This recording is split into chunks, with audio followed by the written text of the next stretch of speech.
Your eyes are not deceiving you. I am streaming on a Friday. Next Friday I'm not streaming because I'm going to the Long Island Retro Gaming Expo. But it's just for this special, right? I don't normally stream on Friday, but welcome everybody. Hopefully everyone's Friday went well. We are going to be finishing up Leisure to Larry 2. Leisure to Larry goes looking for love in several wrong places. And then moving on to Leisure to Larry 3, which is... I forgot the name of it. What's the damn name of Leisure to Larry 3? Leisure to Larry 3, Passionate Patty in Pursuit of Pulsating Pectorals. Say that 3 times fast. So far we have, I don't want to jinx it, but so far we have all the points for Leisure to Larry 2 so far. Damn it, I forgot to do. I forgot to take this ish out. I always forget this book.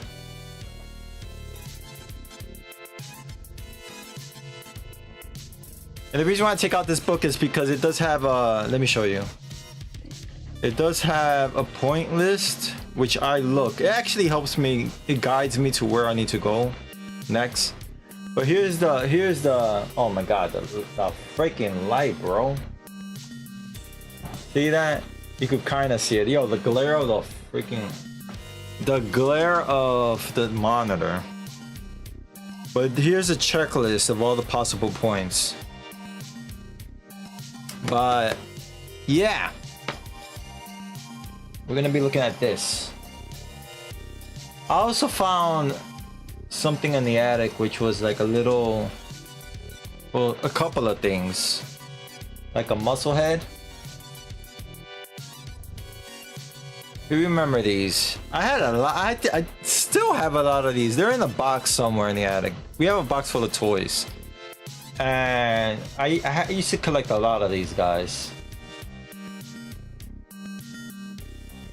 There was a really cool wrestling game too for, I think it was for GameCube. I want to see how much that thing is worth. It's probably worth a lot of money. But it was a Ultimate Muscle. I even remember a cartoon. I think it was an anime, and I never got in. Like I should give it a shot. I never got into it, but I remember them showing it like on on Fox maybe. I'm not 100% sure. It was on either Fox or, yeah, I'm pretty sure it was on Fox Kids. All right. Let's jump right to the game because I'm very slow when it comes to text parsing games. Just saying. All right, so I do have so we had to look for this lovely lady. She has, is it this one? 5555968. It has to be that one. Oh no, it's this one. It's this one. 555. Yo, what the, bruh? How do I zoom the in?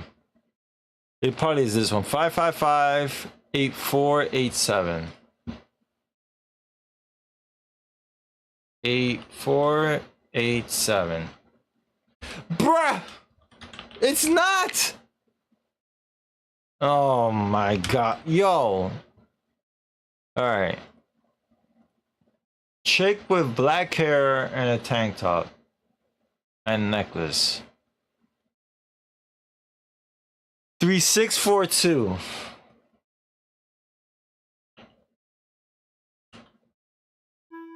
Okay, it is. We'll let the intro play. Because I need to actually close. I need to close something that I have open on the side.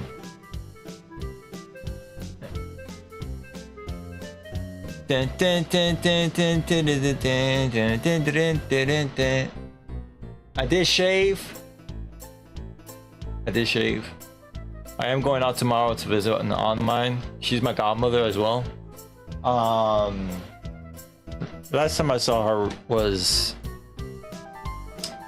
let's say it was not so good. Like, it was not a good reason for, I mean,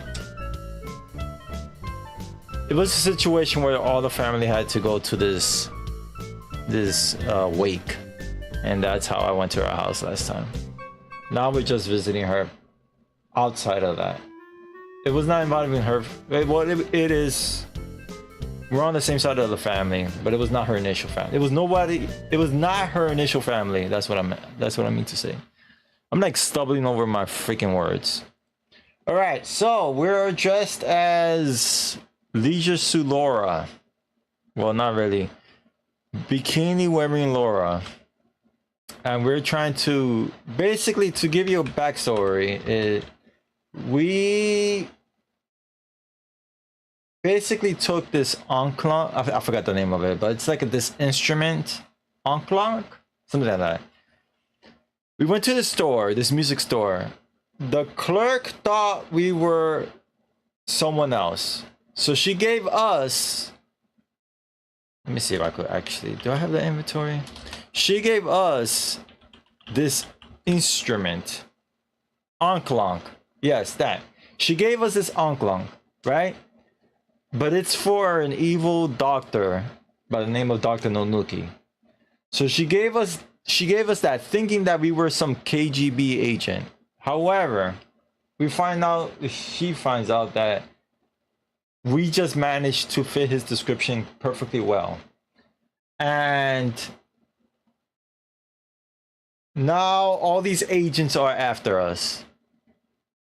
I mean, they're all over the place. Wherever we go, there's a freaking agent. I don't know how the hell they know where we are. Because when we were in Los Angeles, we won $1 million. And not only that, but we also won a date on a cruise with Bachelorette Barbara. However, Bachelorette Barbara gave her ticket to her mother, who's a freaking horn dog. And we escaped the cruise. Why did we escape the cruise? I have no effing idea. We could have just been on the cruise, but then we had to avoid that woman. We took this lifeboat into the ocean, and then a storm happened, and we crashed onto this island. And there's still agents after us, so we're trying to escape, basically. Let me just make sure I have all the possible points that I need. So all right, where are we? We're at the resort. We're at a resort, apparently. We took the flower, sit down in a restaurant, we did that. Get seated, we did that. Take knife, we did that. Take matches, we did that. Do we have the matches? Let me just make sure. Double check. So we got matches, we got the flower. We got the soap. Yes. We're wearing the bikini. We put money in the top. We got a body wax. Now we need to get past the agents. Alright. We gotta get past the agents and then we're our leisure suit. Alright.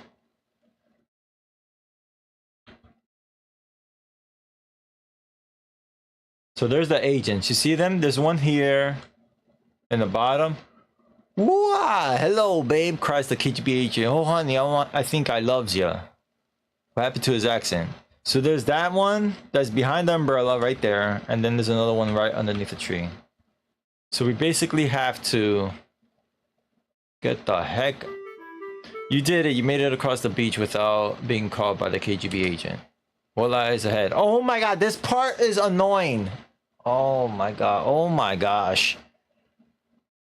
How will a guy as clumsy as you ever manage to hike a trail as narrow as this? This is so I remember this part. This part is annoying. All right. Oh, so far so good.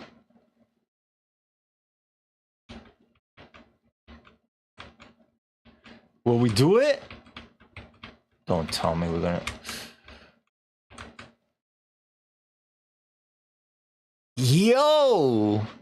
You cannot die this part.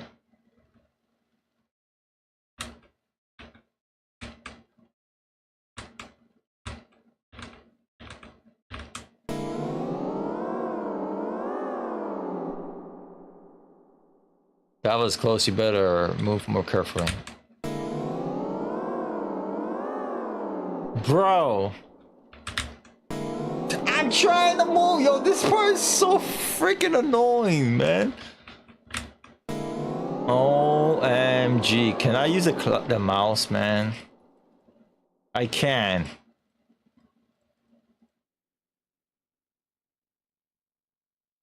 Bruh. This save right here. At the cliff side. At the cliff side. I think cliff side is one word. Oh my god.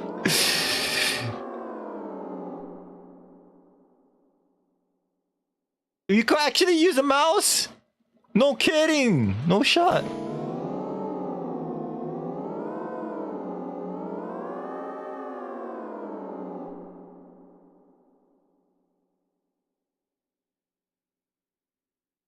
Pausing for a moment, you catch your breath before crossing the air parking lot. Alright, and you escape from the wonderful resort.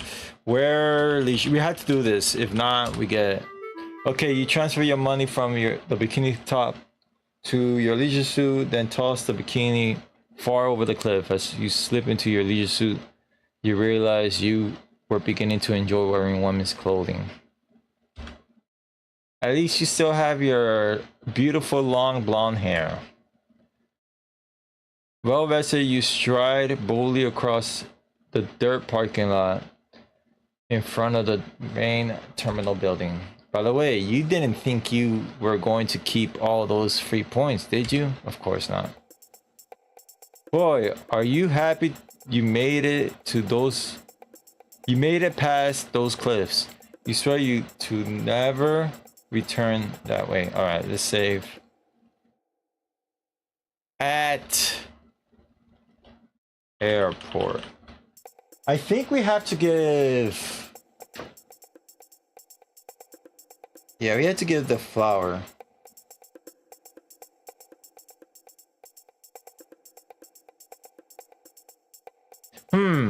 Chance, the strangely dressed KGB agent. Have we got a cult for you? If you could offer them a token of peace. Alright, get. Again, you allowed the KGB to recognize and capture you. Now you were run by the place. You were run by their place to see. No! You are quickly taken to a local office of the KGB.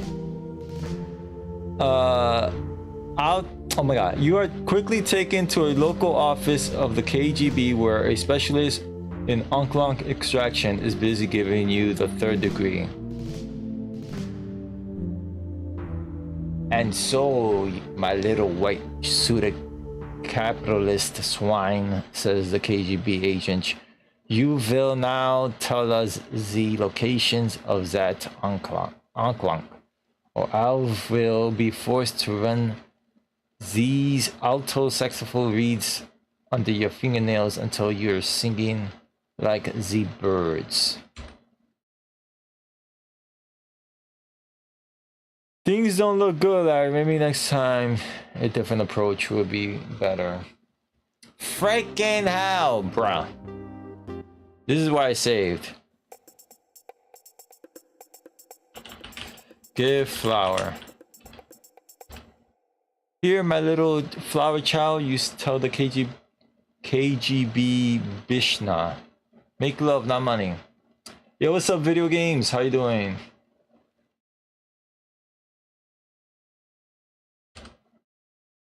Oh, this is so confused. This so confuses the KGB. Oh, I'm going too fast. Not going like UCC and bypassing the KGB. What's up, Mountain? How you doing? Everything is going well. I'm doing well. Everything is well. It went too fast.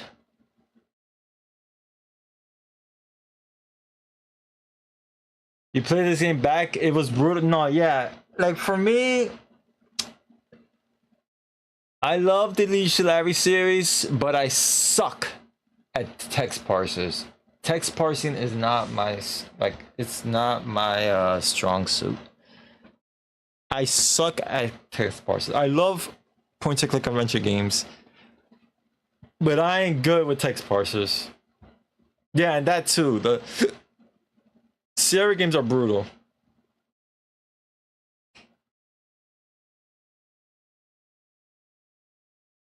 All right, wait, hang on. I do have a walkthrough. I'm using a walkthrough. I am cheating. All right. We do have this book. I don't necessarily need a book for all the Larry games, just for 2 and 3, because these are brutal. Look at Barber. It's Rosella, I think. You find Daventry women sexy, and then you find any women sexy. By the way, have you played King's Quest 4 yet? Asks the Barber. I think this is Rosella, right? You had to call on the 900 number, and it was, yeah, I remember that. I remember that. I never did that. My brother. So the very first point and click adventure game I played was Maniac Mansion, right? And I was terrified of the game. I couldn't get past the freaking green tentacle because I was terrified of it. I was like 6 years old at the time. So then my brother plays the game and I watch him play the game. This dude beat Maniac Mansion. Mind you, at the time, 1987, there was no freaking hint book. Like, there was no hint book. There was no internet.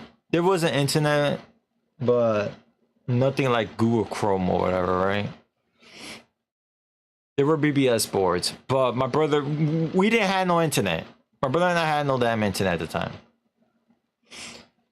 This guy beat Maniac Mansion, which is a really hard LucasArts game, because you could dead end and you could die. I think they got inspiration from the Sierra games, because a lot of these Sierra games were before Maniac Mansion, and they were freaking hard as hell. So he beat Maniac Mansion, and he beat Zack McCracken, which is another freaking hard game. This guy beat both games, and he was like, what, 10 at the time? 11? He beat both games at the age of like 10 or 11. With no guide, just figuring stuff out. Trial and error. So props to my brother. He freaking beat those games, and those games are one of the hardest games when it comes to LucasArts games. And he beat both of them while he was freaking 10 years old. He was 10 or 11 years old. He beat both of them. And I was like, you know, I learned the game because of him. I learned how to play the game because of him. I knew what to do because of him. Because I was watching him. He was basically my freaking walkthrough. Because I watched him play it. Why no, I haven't. You reply, is it good? Well, I certainly think so, she concludes. Maybe it's just me. He's really good with puzzle games. Nobody beats the Wiz. Yo, you remember that store? Oh my god. I remember that store. It's not around anymore, right? The Wiz, wow, man. Oh, the Wiz from the Wizard. I remember the Wizard. The Wizard was, I think, a debut to everybody in North America. A debut Super Mario Brothers 3. It was not even out available. We got a preview of it through that movie.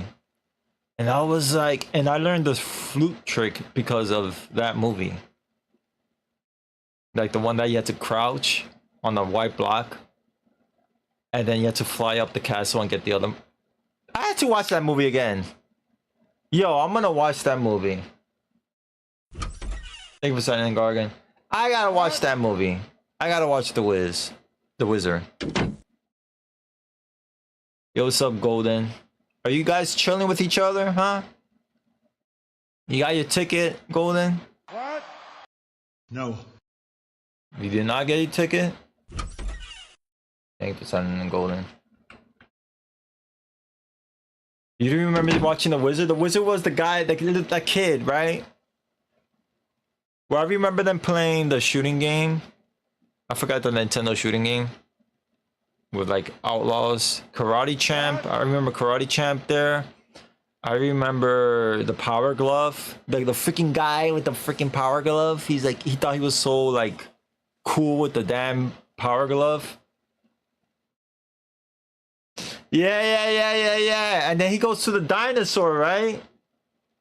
I think he runs away. He goes to a dinosaur, like a big giant dinosaur. You remember that? Am I going crazy? He did hide in the dinosaur, right? Right? The Wizard.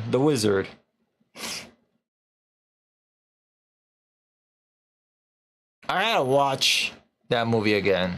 It's been a minute. Okay. I remember.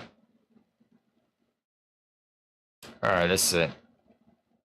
The Wizard, yeah, the kid with the kid who participated in that Mario Brothers 3 tournament. It was him versus the guy who with the Power Glove, and I think there was it a female contestant? I can't remember.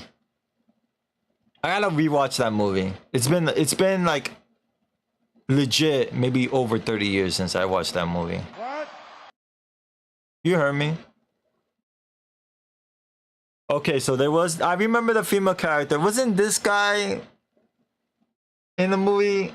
Was his name Fred Savage? His name is Fred Savage, right? Yo, Burst, thank you so much for the raid. What's up, everybody from Burst Stream? My name is Neovenom. And we're talking about The Wizard. You guys remember The Wizard? Oh, let's see what clip we. You spoiled it all with your. Yo, that's some. Holy shit, fuck balls! Whoa, girl, fuck! Yo, wow. Oh my don't God. Crash it. Holy shit! Wow, fucking Don't balls crash in. it. Yeah, holy shit, balls! What's up, Crisp? Is it Crisper? Which one you prefer? What? Crisper Casual? What's up? How you doing? Welcome, guys. Welcome, everybody. My name is Neovenom. I am a retro variety streamer on Twitch. Right now, we're doing a 1K special on Twitch.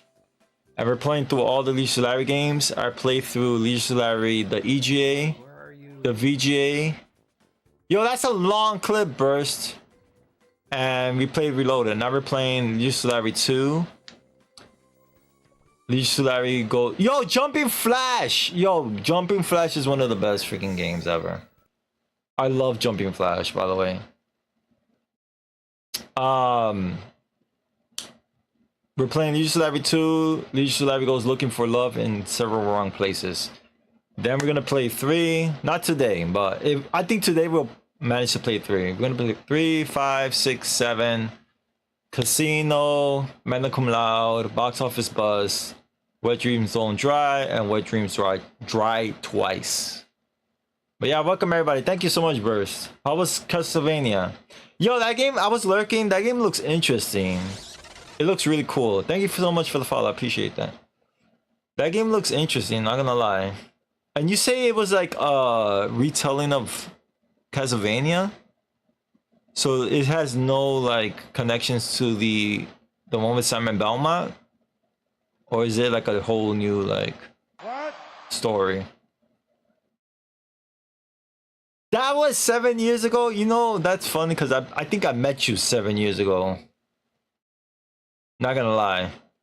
Oh, it's like a reboot. Okay. You know they freaking have Dracula in Dead by Daylight, and he looks a lot like Alucard. Like, he looks exactly like Alucard. I thought it was Alucard, Yeah. but it's freaking Dracula. Did I meet you 7 years ago? I met you like freaking... Yeah. I'm calculating our age difference. I met you like 30 plus years ago, man. Yeah, I know Alucard is Dracula backwards. I know that song. But yeah, welcome everybody. Yeah. But yeah, we've been talking about the Wizard and how a debut Super Mario 3. It gives us a sneak peek of Super Mario 3 because it was not available yet. And I still remember all the tricks because of that movie with the flute. And I remember the freaking kid with the freaking power glove, and he thought he was so cool with the power glove. But he wasn't. Didn't they play Karate Champ in that movie too? Or am I confusing that too? Did he play Karate Champ in that movie? Karate Champ was in Bloodsport. Oh yeah. It was in Bloodsport. What the hell? Did it play any? What the hell he was playing? What arcade he was playing? The freaking kid, the wizard. I completely forgot. All right, let's sit. Could I get a slight trim? You ask. My hair is ridiculously long. Maybe it was Double Dragon. They'll be coming any minute. Oh, ads are coming in a minute. He knows all 97 NES games. Oh my god. You had a... Did you guys knew a freaking kid who just bragged about all his freaking games? I had a cousin like that. Like a second cousin. A third cousin. One of those. No, second cousin. And this freaking schmuck, he lent us Renegade, right? We lent him Silver Surfer for Nintendo. He was asking for Renegade back. We gave it back to him. And the freaking schmuck kept Silver Surfer. And he said we never gave him Renegade back. That's my memory. My last memory of this freaking cousin of mine. And I was like... If I see him again, I'll be like, oh yeah, I remember you. You freaking took our Silver Surfer game and you never gave it back to us. That's what I'm gonna tell him. Oh, she replies, I'll be happy to. Just plop into my chair there, Goldilocks. I'll take care of you. I'll take care of those curly locks for you. Gosh, please be careful, you tell her. I hate to lose my full head of hair. Just take a little off the back. I remember also this guy randomly like bumped into me. He gave me Astaniacs, and was it Astaniacs? He confused me for someone else, and he's like, yo, I got your games. I'm like, oh, you got my games? He's like, yeah, here. And he gave me Astaniacs. And I was like, oh yeah, thanks. And I kept it. Astaniacs and Athena. He gave me Astaniacs and Athena, and I kept them both. Do I feel guilty? Yes, but it is what it is. He gave me Astaniacs and Athena, and he's like, yo, thank you for lending me the games, and he gave me those two games, and I kept them. When I made was stole. Oh, man. Hang on. Escape dementia. Oh my god.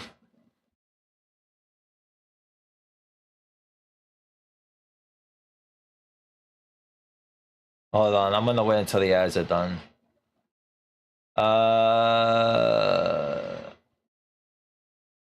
It might have been Double Dragon. He knows all 90%. NHL 93 or 94 was in Swingers. 50,000. You got 50,000 in Double Dragon. That was it. Oh, We can make it. Hey, stop! It's too late one of to those. cross.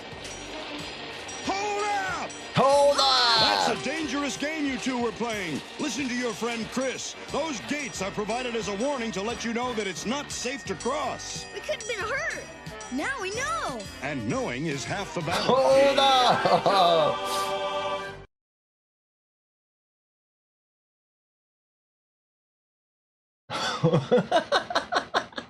That's freaking hilarious. Hold up. All right, that should be done soon-ish.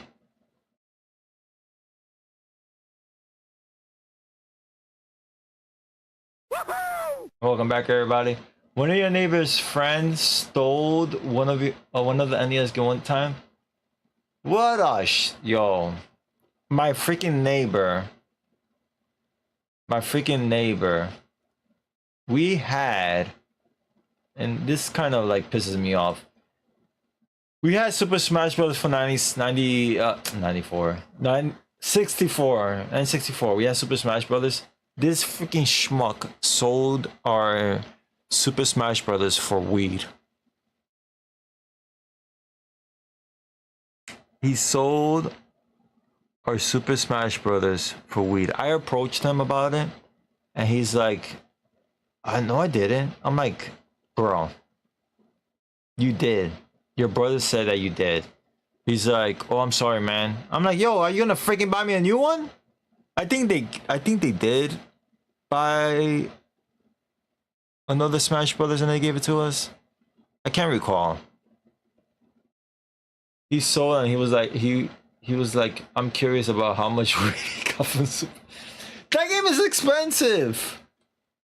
That freaking game is expensive. It's not cheap. Sorry for the ads, guys. This is the only way I could get rid of pre-roll ads. I know not everyone likes ads, but I do have a timer down here so they don't feel as intrusive. If you hear Marge, that means the ads are coming. All done, she says. What do you think? She cut off all of our hair. I didn't even see it. Hang on. Frick. I didn't even see it. All right. Let's do this again.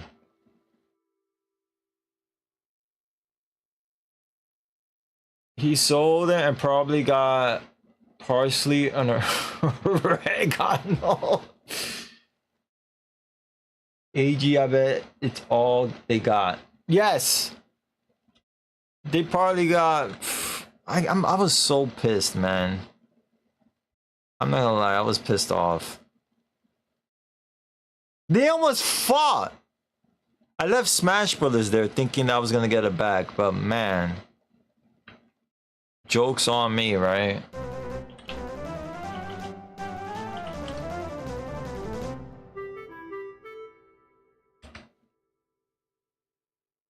All right, we're gonna see. You will be distraught. I mean, it is what it is. It's okay. I'm not gonna throw a fit. I lend freaking Mortal Kombat Trilogy to my neighbor and they lose the freaking instruction manual. I'm like, bro, I'm not lending out games anymore. Freak that. I'm not lending out anything. Like, screw that, man. So she sprinkles something on her hair. And we lose our hair. All done, says the barber. What do you think? My hair, you cry, it's gone. She replies, it serves you right. You should never trust a barber with longer, prettier, blonder hair than yours. This wench. Well, at least I look like my passport picture now, you sign, although that seems small consolation. Mortal Kombat on PS1. I kind of want to rebuy it. I'm sorry you're not satisfied, says the barber. Here, take a bottle of this month's special. When you have time, rub a teaspoon on your hair every day for a month. Soon your hair will be full and rich. But be careful, she concludes. It's highly inflammatory. Have a nice day. The cool thing is about Trilogy is that Chameleon,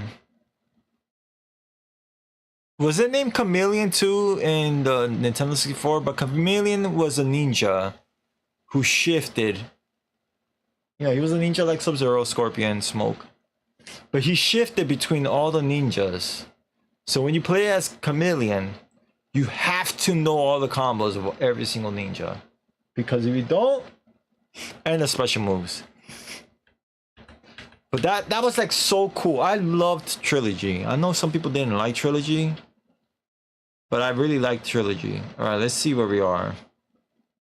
Okay, we gotta show the passport.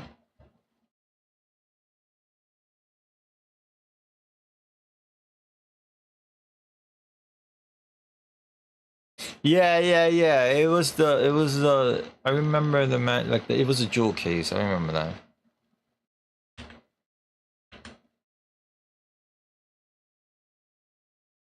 All right, I think we have to.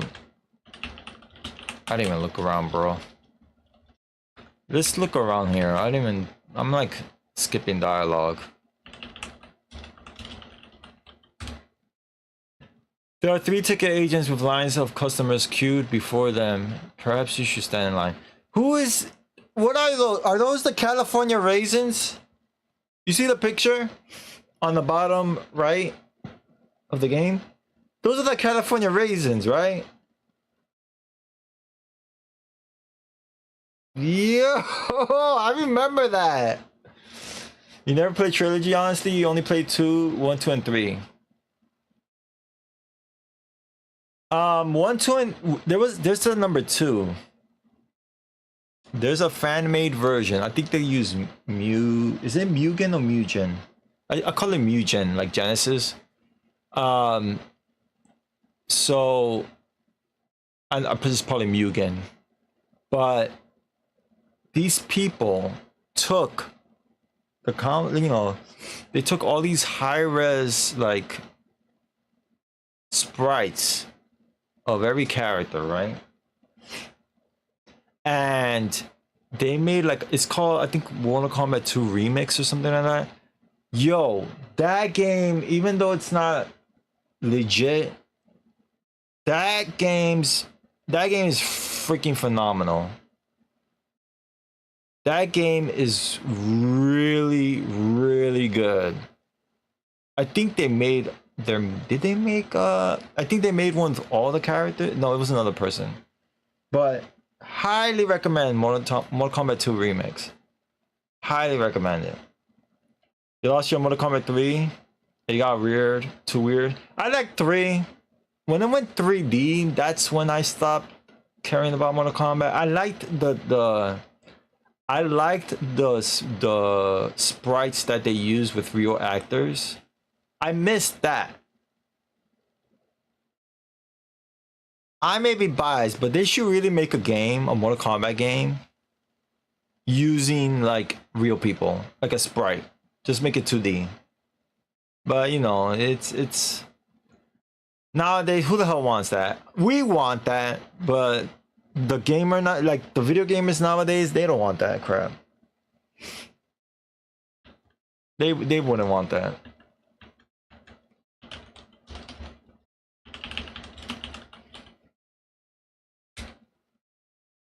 For such a small airport, they certainly have an impressive customs inspection station. There is a barely perceptible gate in the far wall. You like 4 more than 3? You didn't play? I need to play 3. I need to play 4. Man, I don't want an AI version though. But you know for a fact someone did that. Just like, you know how they make those D-Make Mega Man games, like Mega Man 8 D-Make, so they could make it look like Nintendo, or Mega Man 7 D-Make. They need to make like a Mortal Kombat D-Make. and just have it look like 1, 2, and 3, right? Talk to man. Good day, senor, you say to the man. My name is Larry Laffer. Good day, sir, he replies in a fashion. May I please see your passport? Show passport. You're not close enough. How freaking close do I have to be? You hand the agent your passport. This picture is in excellent likeness, says the custom agent. It must be printed on photographic paper by Kodork.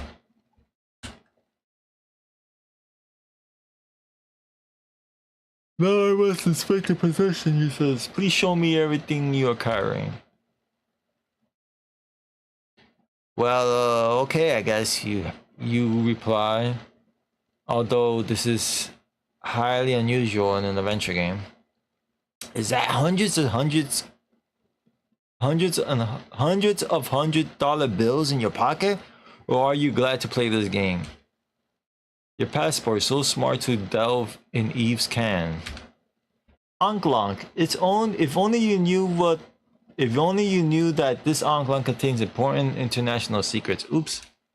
The knife still smells of brie. Brie.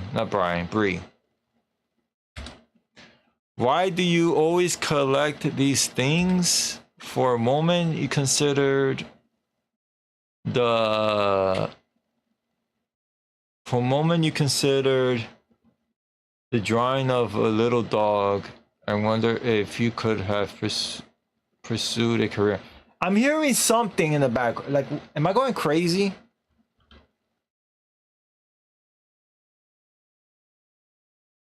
What the freak is that? Actually, someone did AI generated a Mortal Kombat checkout video on Discord. I'll check it out after stream. Thank you, man. Warning, highly toxic and flammable bottle. Thank you for signing in there, girl. What's up, Sasha? Highly inflammable, bottle harmful. Thank you for the follow as well. Appreciate it. Bottle harmful if taken internally. This is freaking crazy. Appreciate the follow. There, are you satisfied, you ask?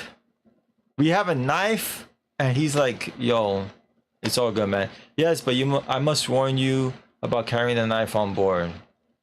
Any aircraft. Okay, you lie. You have my word. You have my word on it. Alright, he says, unlocking the gate. Yo, it's mad cold. Unlocking the gate on the east wall. You may pass. Hey, thanks a lot, buddy, you say, peeling 100 off your wad of bills. And here's a little something for you and the missus. I'm not your buddy, you ugly Americano. Have a nice day. Wow, bro.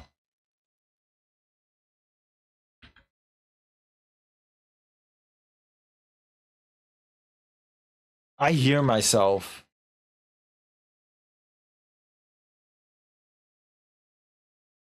I hear myself. What the frick? I knew I wasn't going crazy. I heard myself. Let me save. We need to get something specific here.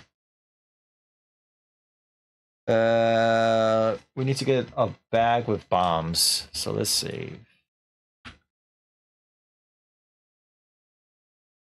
Getting bomb.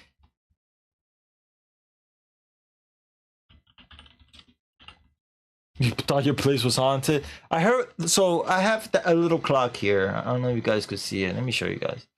So this little clock here, right there. It has Bluetooth, right? So it could be a Bluetooth speaker. I connected to my phone so that it could tell you the right time and the right temperature. Because if not, it's not going to tell you the right time and right temperature. So I connected through Bluetooth. My stream was coming out of this freaking clock.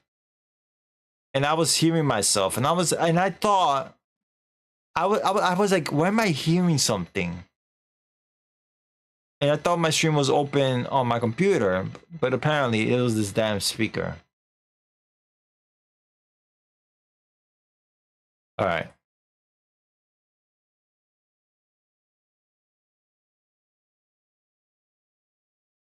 The clock says 69.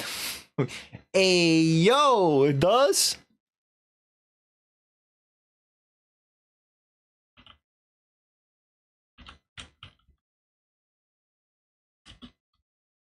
You nimbly grab someone's suitcase from the moving belt, force it open, and discover inside some dirty underwears.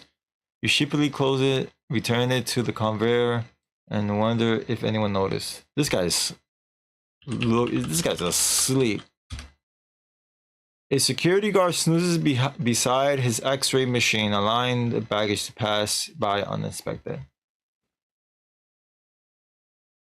Yeah.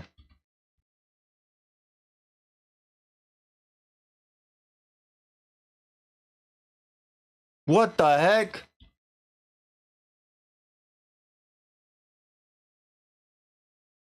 Get paraplu. Oh my god, I can't remember freaky. You thought it was the guy in the reacher? No. I suck at pronouncing some words. Don't mind me. You nimbly grab someone's suitcase from the moving belt, force it open, and discover a dead cat! Yuck! You should close it, return it to the conveyor, and wonder if anyone noticed. Why is someone sending that freaking dead cat? What the hell is this? You grab someone's suitcase from the moving belt, force it open, and discover inside a pair of maces. You decide they are no use to you. You sheepishly close it, return it to the conveyor, and wonder if anyone noticed.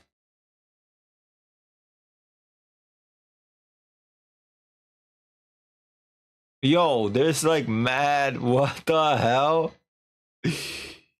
You nimbly grab someone's suitcase and moving belt, force it open, and discover inside a Tommy gun and a violin case. You decide it is no use to you. You should close it, return it to the conveyor, and wonder if anyone noticed you. A Tommy gun! Bro, what is this? You grab someone's suitcase from the moving belt, force it open, discover inside nothing of interest. You sheepishly close it, return it to the conveyor, and wonder if anyone noticed. We don't have to grab all of them, but might as well. Hey yo, a computer. You nimbly grab someone's suitcase and move from the moving belt, force it open, discover inside a computer. Searching through the disk storage box within, you discover a complete set of Sierra adventure games. You decide they are no use to you because you're having plenty of trouble with this game.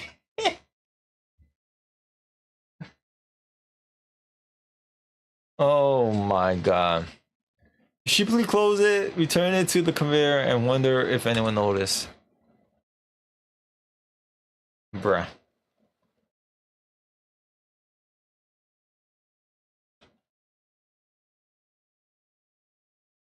Hello? Oh, this is the bomb.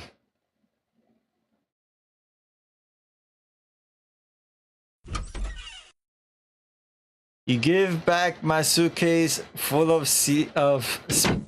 Space Quest. Silent, my dearest, how are you? Nimbly grab someone's suitcase and from the moving belt, force it open, and discover nothing of interest. You sheepishly close it, return it to the conveyor, and wonder if anyone noticed you.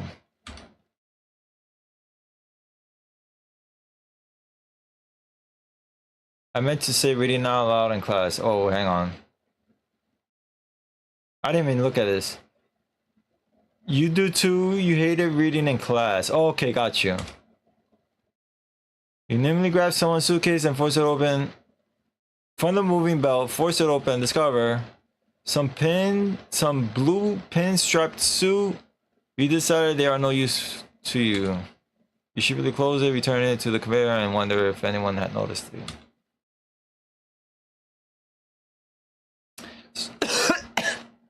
Oh my god!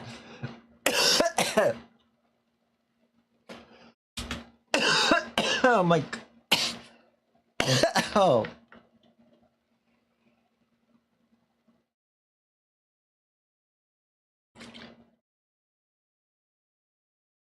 Whoa! You hate reading in class, and I teach the classes now.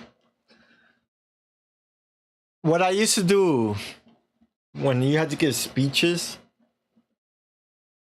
I used to go first. The whole damn, every single time someone's like, okay, who wants to go first? Me.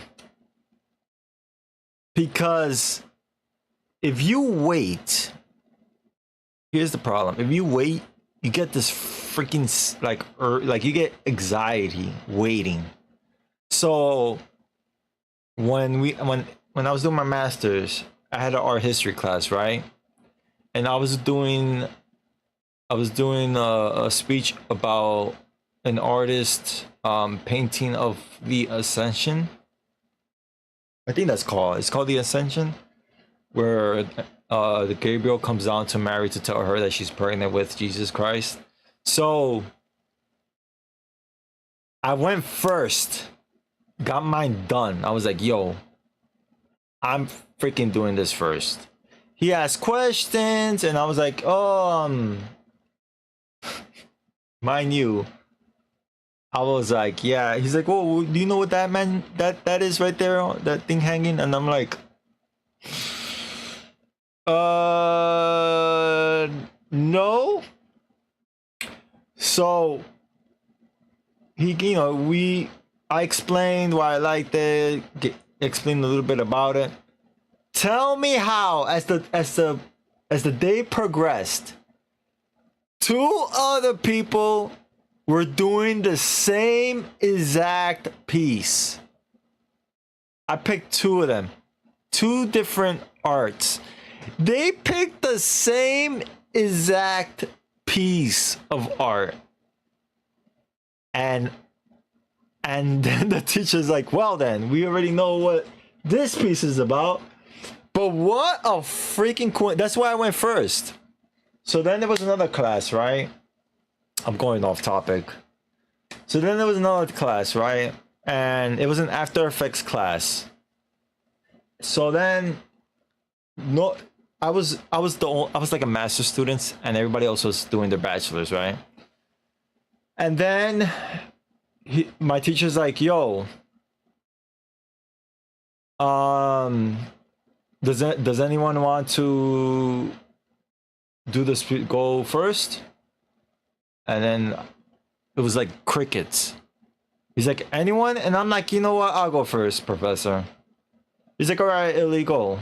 I doxed myself. My name is Illy. My nickname is Illy. He's like, all right, Illy, go. So then I was like, all right, cool. So then I did a whole... So what I did was, I did this whole like a short... I don't even want to say short movie. Like a short piece of a title sequence that says Harry Potter. And it's basically like if you were getting invited to Hogwarts, right? So I had all these like different effects, and then like after the clouds come in, they zoom in, they show Harry Potter, then you get like a letter. Well, you see all these ribbons, right? I had to show you guys. You know what? I'm gonna show you guys. Screw it. I might as well, right? I just hope it doesn't say my freaking full name, because then I'll really dox myself. Let me show you the freaking thing. I might as well show you guys. It's easier to show you. Hang on. Playlist. Animation projects. Not this. Not this. How long ago was this? 14 years ago. Jesus, Mary and Joseph. Let me show you guys what I'm talking about. I just hope it does not have my full name. If it does, it is what it is. Even if you Google my full name, you're not gonna like find anything. All right. So this is called After Effects Hogwarts Animation. All right. So I presented. I was the first one. I presented it. I did all this myself, right? I created all this from scratch. Obviously, the images I didn't, but this was like a Universal Studios picture. My stream is gonna get, my VOD is gonna get muted. The stars, the twinkling stars I made by myself, like those I added. You have been accepted at Hogwarts School of Witchcraft and Wizardry. So I like this part. So now I'm gonna introduce you to the houses, right? I did all this. Welcome to Hogwarts. I did this. Now, in a few moments, you will pass through these doors and join your classmates. But before you can take your seats, you must be sorted into your houses. They are Gryffindor, That's like a Hufflepuff, Ravenclaw, and Slytherin. that effect was so freaking hard, by the way. To make that freaking smoke, that ish was so hard to make. So I went first and I showed that. And then the teacher was like, well, he's like really blunt. He's like, well, Illy set the bar really high, so I want to see what you guys have. Because that, he was like, because that was really good. So he set the bar high. Let's see what you got. I started laughing. But it was basically, I forgot what course it was, but it was a course to learn After Effects. And I learned After Effects. But yeah. Anyways, I should have a redeem like Cylon. Get back to the freaking game. You nearly grab someone's suitcase from moving belt, force it open, and discover inside a fully automatic machine gun and some clips of ammo. You realize you have no use for this until you purchase Police Quest 2: The Vengeance. Cheap plug. You sheepily close it, return it to the conveyor belt, and wonder if anyone noticed. Thank you so much for the kind words. If you hear a little static noise, that's because... Oh, here's the bomb. You immediately grab the suitcase from the moving belt, force it open, and discover inside... a bomb! Let's see now, you think. I'm holding a suitcase containing a ticking bomb. What shall I do? Get the freak out of here. Say you decide. I think I'll get this thing outside and fast.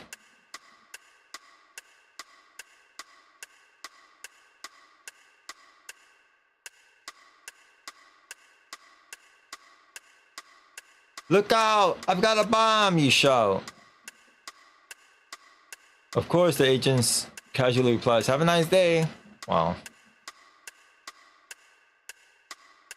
Look out, we got a bomb, you shout. Get out of here quick. That was certainly subtle, Larry. You wouldn't want to create a panic. Oh, I'm gonna wait. Click, click, click, click, click, click. Well, I shouldn't wait, right? I should just... This sound is annoying.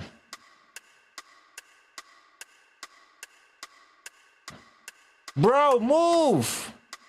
You see, it seems like you're the only one panicked around here. Ignoring their empathy, their apathy you vow. I'll rush this outside and throw it safely over the cliff, protecting these innocent bystanders from harm while making myself a hero in the process. Fame and recognition will surely follow. I'll be invited to the White House where I be acclaimed a national treasure. Shortly thereafter, I will write a... Oh my god, how the hell do I say this word? Cylon, help!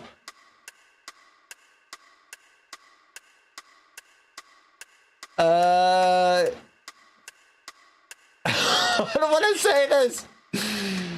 Titillating, best-selling autobiography in which I reveal everything, guaranteeing appearances on Donahue and Carson, and a 7-figure movie deal. Welcome back, everybody. Signed over a power lunch at Spargle's in spite of the protestations of my agent and attorneys, which will go on to make me even richer and more famous before retiring to a quiet, unassuming life as a gentleman farmer in the foothills of eastern Madera County. Or then again, maybe not. Hurry, Larry, sounds like it's about to go off.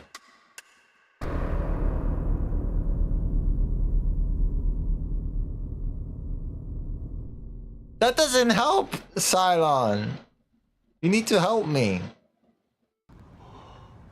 Oh no. That was certainly one way to clear out a crowd. No, I didn't die. But now look at your suit. I didn't die. Oh, at least no one was hurt. But why did they all run away from a little firecracker like that? I was not controlling him, by the way. He was controlling himself. Hang on, let me just make sure. Alright, so then we got the bomb. Now we gotta buy the ticket.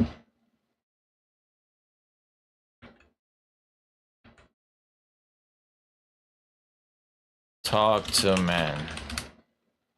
Hello, you say to the ticket agent. My name is Larry Laffer. Would you care to buy a ticket? Says the clerk, obviously unimpressed. Buy ticket. May I please purchase a ticket on the next available flight? You tell the agent. A destination, sir? He asks. Anywhere but here, you respond. You're in luck, says the ticket agent. We have exactly one seat available in the next 2 weeks, and it's on the next departing flight. I'll take it, you blurt. Say, if you have no seats available, why were all those men in line? They were waiting for keys to the restroom. Bruh. You presume that explains their sudden departure following the loud noise.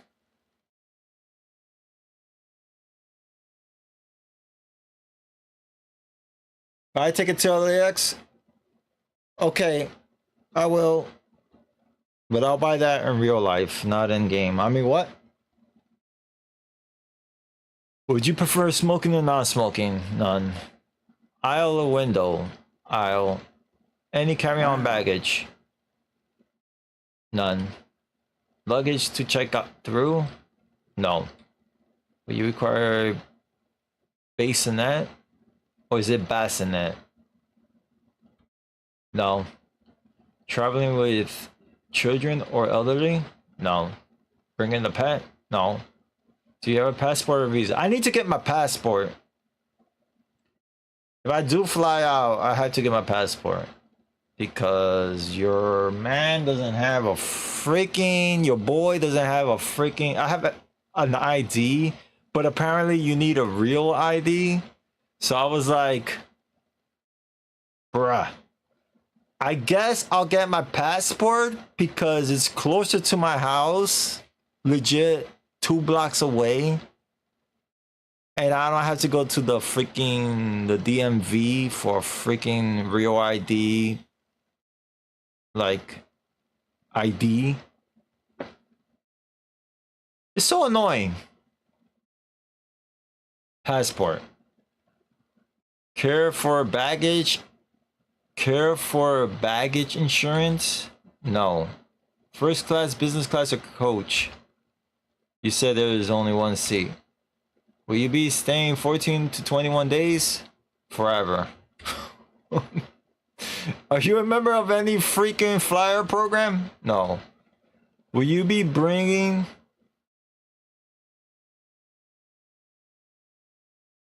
Real ID, you submit most of the documents online before you go. But then I still have to freaking go to the place, no?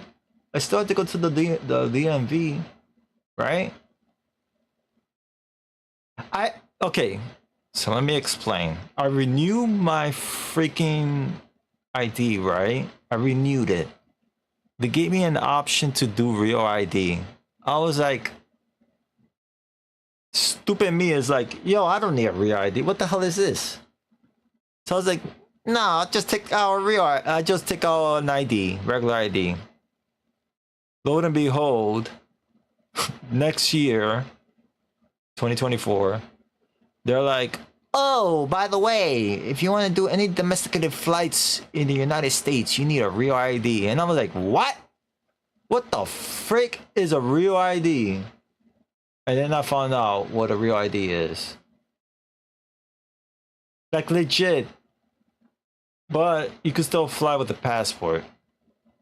So, and you could go out of the country with the passport. So I was like, okay, let me just take out a passport instead. I need to go take out a passport. So what I might do is I might just get the passport. Because you could use a passport to travel domestically in the United States. Domestic flights. Will you be bringing a laptop computer on board? No. Would you like a pillow? Yes. Blanket? No. Movie? No. Stereo headphones? I suppose. Drinking or non-drinking? Drinking. Cash or credit card? Cash. Telephone privileges in flight? No. Kosher or Mexican? Armenian? 3. Oh my god, 18 or 16 bits. Just give me the gold darn dab natted golly gee whiz bag ticket.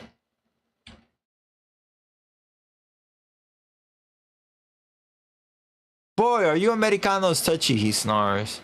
Okay, here's your ticket. One adult, ultra saver, non-smoking, window, deluxe, business class, express, apex, excursion, gold label, Y fare, non-refundable,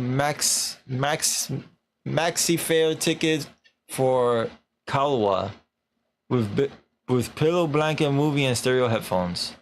Your flight is scheduled to depart from gate 1 in exactly 1 minute. What? Yeah, what's up, No Diggity? How you doing, man? Too bad you spend so much time here. You might have made it. Concludes the agent. Have a nice day. Freaking hell, bro. Do I have the ticket? Do.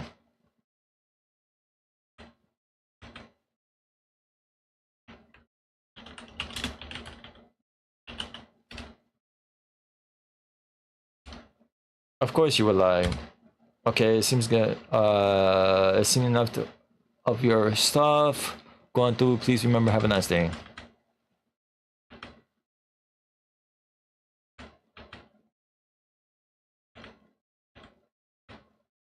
Oh, Cylon, so if you're there.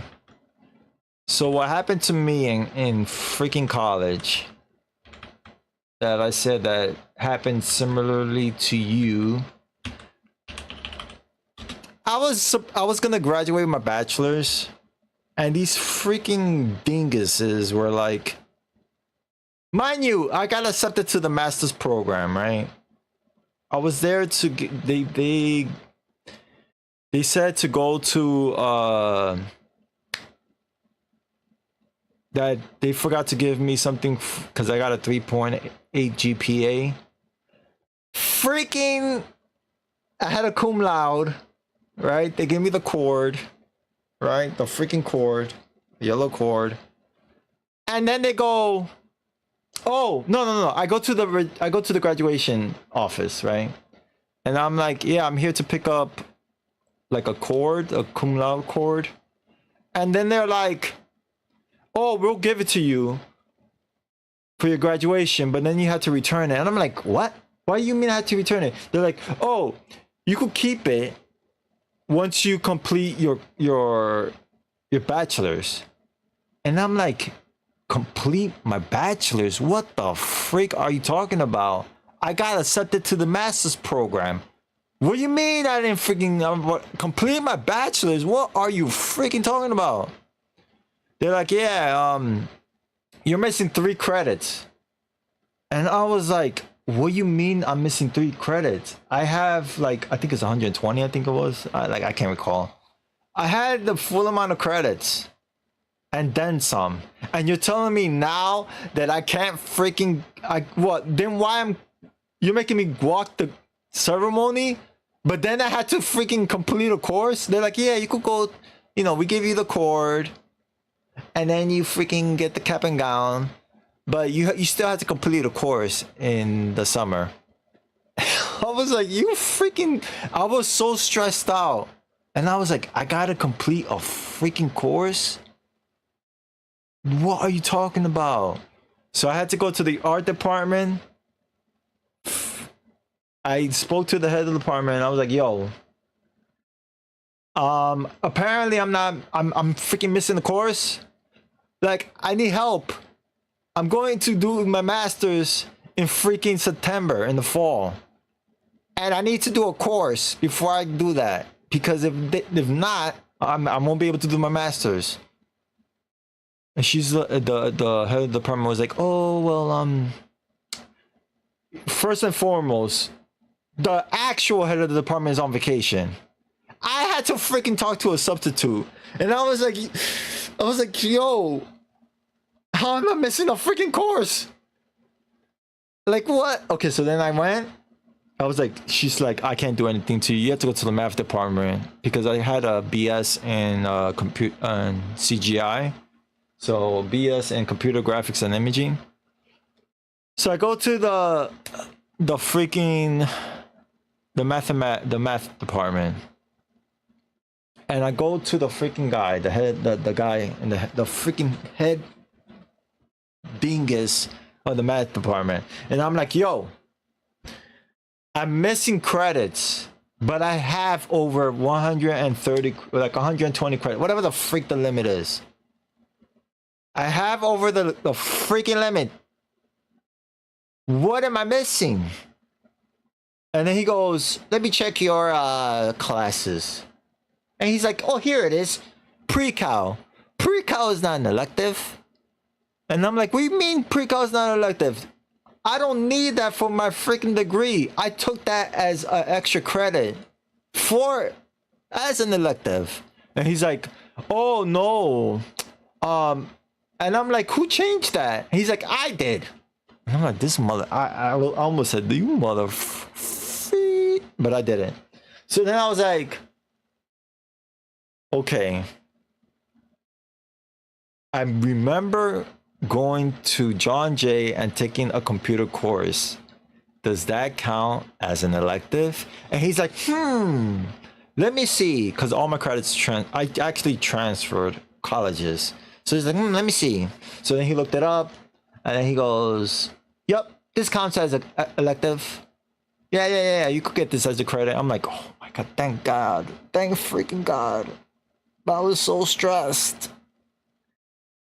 For you, it was trying to say that you had 0 credits the day after you finish all your courses. That's freaking... I cannot, and I told you, I could imagine the freaking emotional distress you went through. I was so stressed out because I was like, now I gotta pay freaking 1,000, who knows how much freaking money for a damn course that I don't need, and I'm not graduating. but thankfully I did.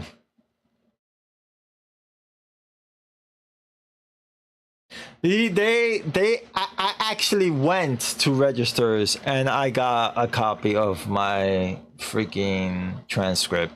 That's how he found out that I took a course. I got my John Jay one and I got my Lehman one. And that's how they found out that I had a course, a computer course, or computer programming course that I took in John Jay. That is not required for my degree. But I was so stressed out. Oh my god. Arichis cruises behind the snack bar while a pair of moving sideways disappears into the distance. There are some vending machines along the east wall, and near the snack bar is a sign. Today's menu, what? Isn't it supposed to be blue plate special, not blue plate special? $1. At least the price is reasonable. Whoops.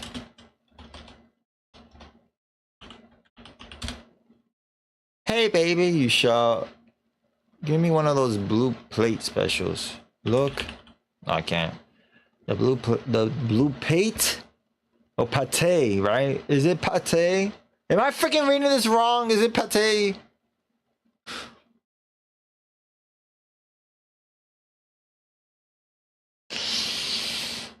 To you, baldy, she sees the retorts. Oh my god, I'm freaking. Yo! She yells back at the kitchen. Slap me up another bald one. Bruh.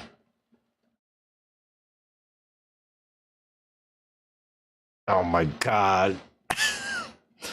You missed this island. I butchered I know you were studying and taking your exam. I butchered a word and I can't remember what it was. And I was like, I'm glad Cylon is not here because she would have jotted down in her notes this word that I butchered. Here you go, big boy, she says with a toothy grin. One big blue coming at ya. She slings the plate in front of you before. She slings the plate on the counter before you. Now you're at not. Trust me on this one. Look at pate. It appears as if it is. Get pen. This time you decide to save yourself from the fate worse than, well, okay, actually quite similar to no. Indeed, I suppose it would be identical to death by fishing the bobby pin out of the blue pate specials. Gravy-like substance instead of swallowing it. You do take thorough notes. That you do. I take notes too. But only on you, I promise. What's up, Panda? How you doing, man? Look at vending machine. The one on your right is labeled. Thank you for lurking. Appreciate it. The one on your right is labeled broken sick. The machine to the left is labeled flight insurance. $100. Bruh. Give me 1 second. Un momento, por favors. 1 second.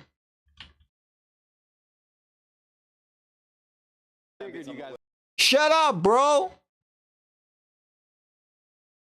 You freaking piece of trash.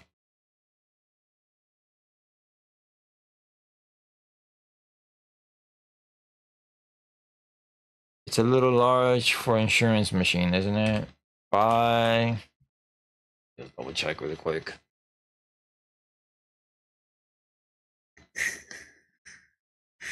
We got bobby pin, buy insurance.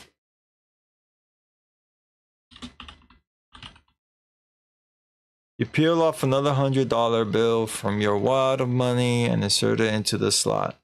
The machine slips it up, digests it, considers its authenticity, finds it valid, then begins to whirl and shake.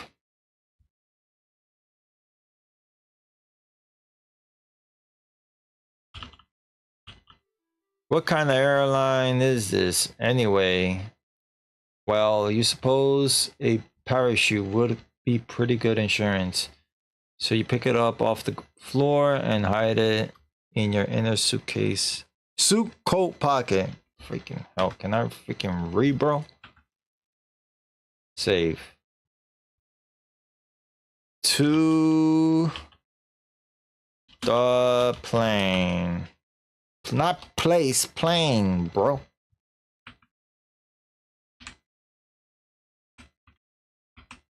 There you go.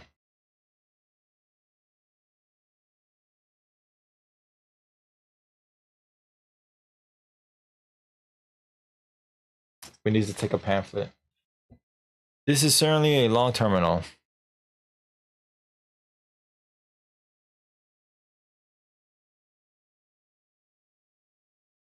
Your mind wanders.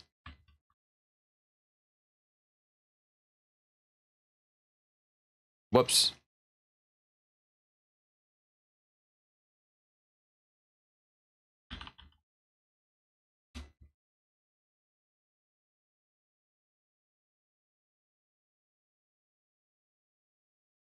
Seriously, you believe this? You believe that was just a figure of speech? Thank you for signing in, Serene. I appreciate it. Look at that little.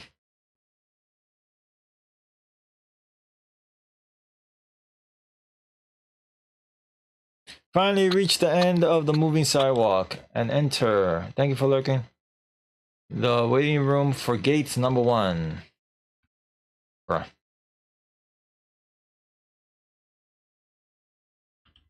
Look around. That woman has 1, 2, 3, 4, 5, 6, 7. There is an airline attendant waiting behind the counter and a locked door that presumably leads to a jetway and your escape. Get pamphlet. No! I spelled it wrong. How you spell it? Not pan. Oh my god. I forgot the L.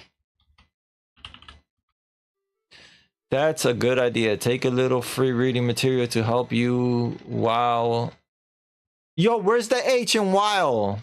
Oh no. While you... Wait. To help you...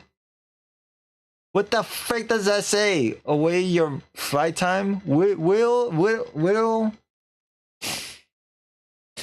You grab a brochure from the display and shove it in your pocket, promising to read it when you get to your seat. It seems the perfect choice for a long, boring flight. Wait. Will? Where?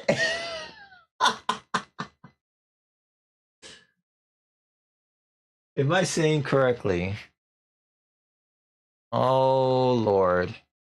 I'm butchering words left and right. No, it still sounds like while. Oh my god. Well, thank you for the clarification. Show, hang on.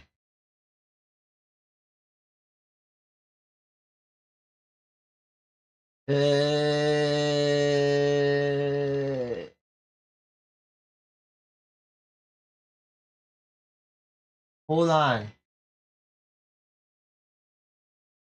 Show ticket. Here's my ticket, you say, handing your ticket folder to the gate attendant. Is this gate number 1? It certainly is, says the... But if you want to take a flight listed on your ticket, you better hurry. I've already announced the final boarding call. The stewardess on board will give you your seat assignment, says the gate attendant. Have a nice day. You sound like I sound like you while you Well, that's why I have my dearest Cylon in chat to correct me.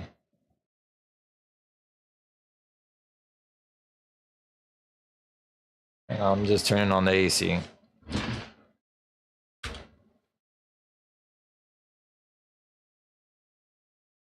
And everybody else corrects me too. Just saying. But I don't mind her correcting me. I mean, what?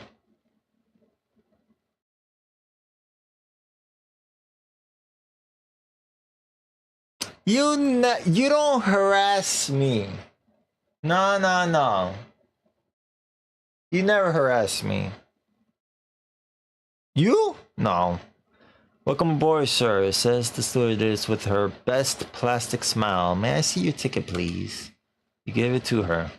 Uh-huh. You give it to her. Oh, hey, yo.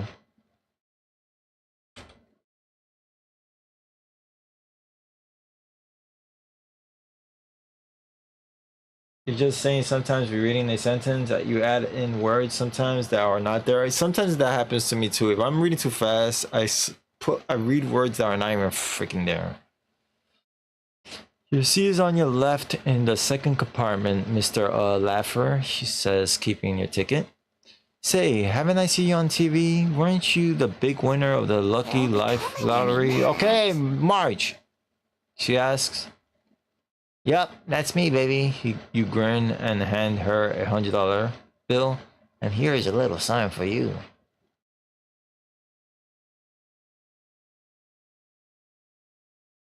It appears that's what I heard.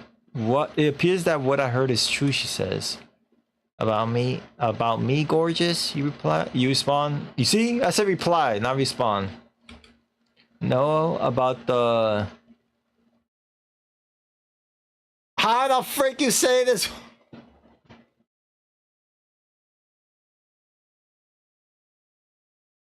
About the what? What? Oh my god, I'm not pronouncing this. About the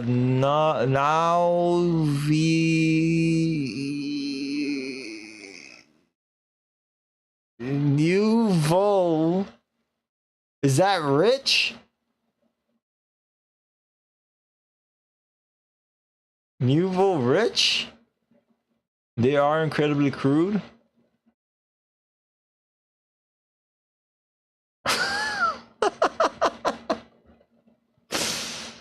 Oh god, adds in like 30 seconds by the way. She gives you her best phony smile. Have a nice day. Why this plane isn't so small, you think? Look at all the room in here. Yeah.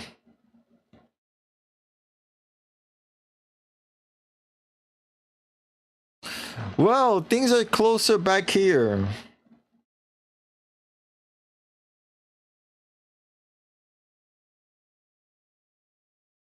Okay.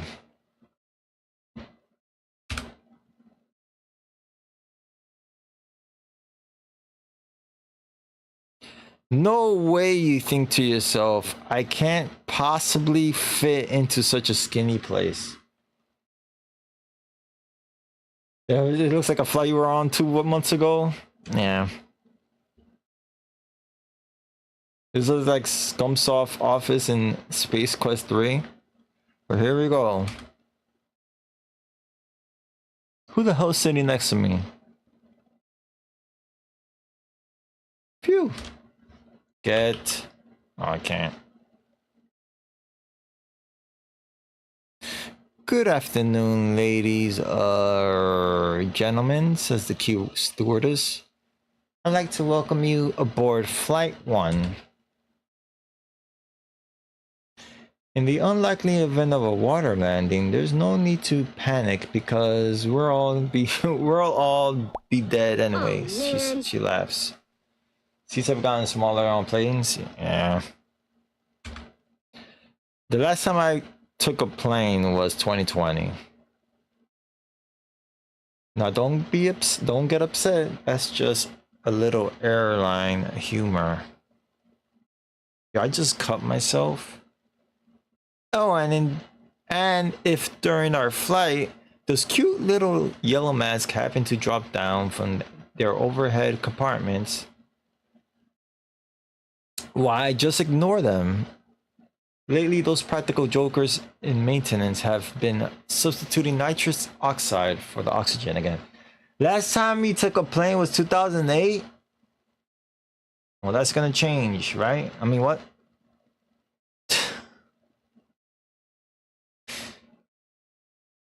Yeah, it's been the last time before that. The last time I was on a plane was 2005. So then when we went to Florida for GDQ, GDQ 2020, I took a plane. That was the second time ever in my life I took a plane. Well, no.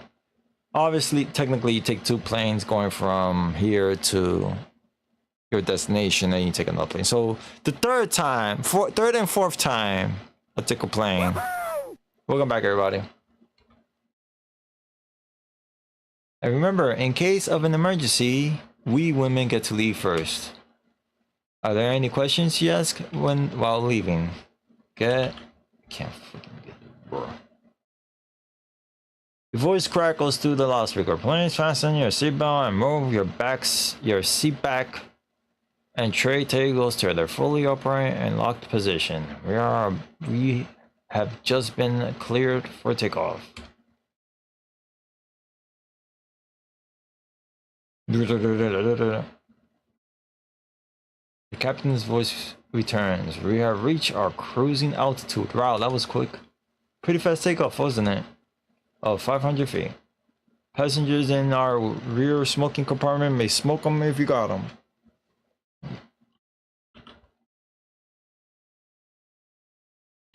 We hope you enjoy your flight. Our ETA is approximately 10 minutes. Your lovely stewardess will be serving drinks shortly. But that's just because we couldn't hire any taller stewardesses. Oh my freaking bruh. The man sitting next to you responds to Captain's lame whip with a hearty ha ha ha.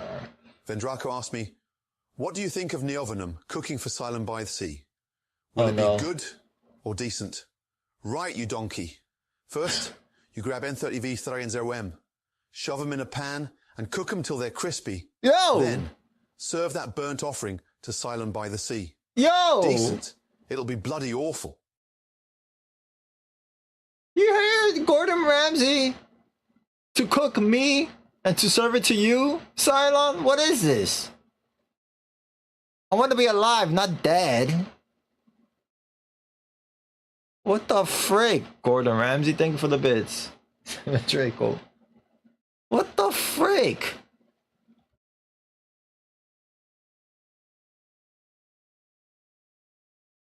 You'll take my burnt offering? But I'll be burnt. Hey, says the man beside you in his too loud voice. I remember you. You're the guy from Lefty's bar. I haven't seen you in a long time. Let me tell you this new joke I heard. Oh no, no way you spawned. No jokes. All you ever told me was punchlines. Give pamphlet to man. This is instantly intrigued by the fascinating treatise. Ken finally leaves you alone. Oh, that's Ken Williams.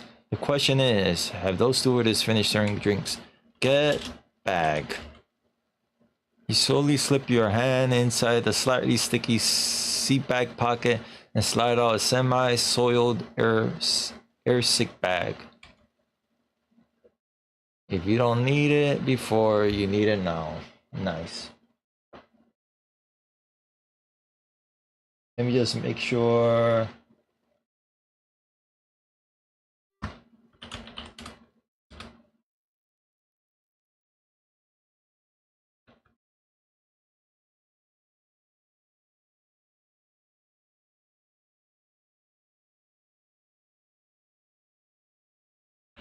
Wow, look at this place. Look around. The smell of stale cigarette smoke makes you fondly recall your days as a lounge lizard. Available at your local software dealer as Leisure Larry in the land of lounge lizards. Pick up a couple of copies today. The other passengers stare at you with suspicious expressions. So you slide your parachute under your coat. Okay.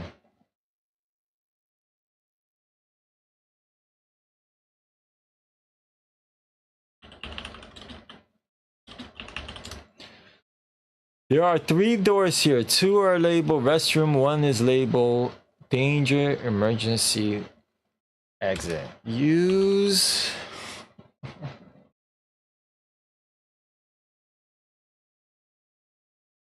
What the frig is this?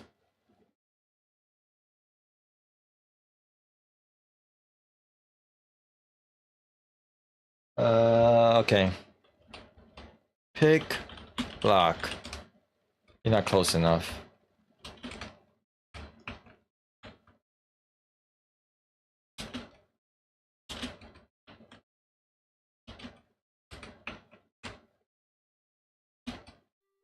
Cleverly insert the bobby pin into the safety lock. Shouldn't you guess this is against the federal regulations? The pin worked, the door is unlocked.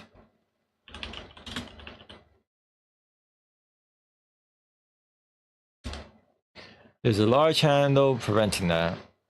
Lift handle. The heck you say? Pull handle. With great difficulty, you push the red large handle until you feel something tear. Crossing your legs and shove the handle a quarter turn to the left until it's near the word danger. It is. Push door. You give the door a firm shove. And a blast of airstream tears it from the hinges. And you feel yourself being sucked. Hey, yo! Out, unfortunately.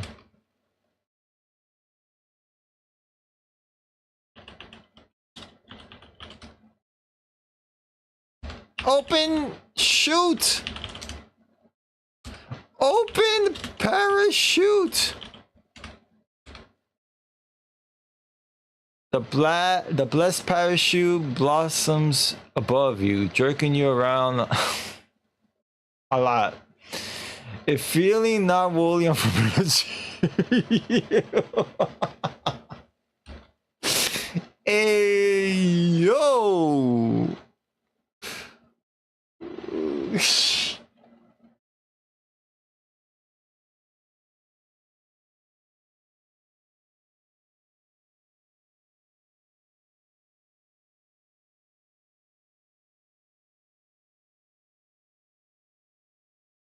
Listen, if I was gonna cook something for Silent, it'll be scrambled eggs with pepper and cheese. That's all I know how to cook, to be honest. Unless you consider toasting bread and serving peanut butter and jelly cooking. Or a spaghetti can. I could cook Chef Boyardee. For breakfast the next day. Yes, I mean, what? Now you're really out on a limb. The ground is far below you and you're stuck in the parachute you brought from a vending machine. Use knife with parachute. A good idea.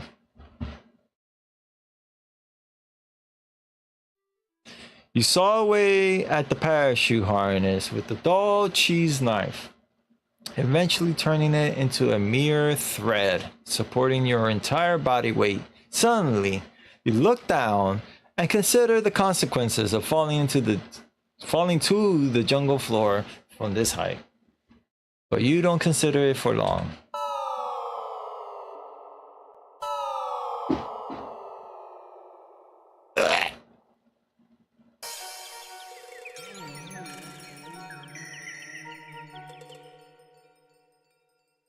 A fall like that would be enough to break the average man's onklunk. Carefully examining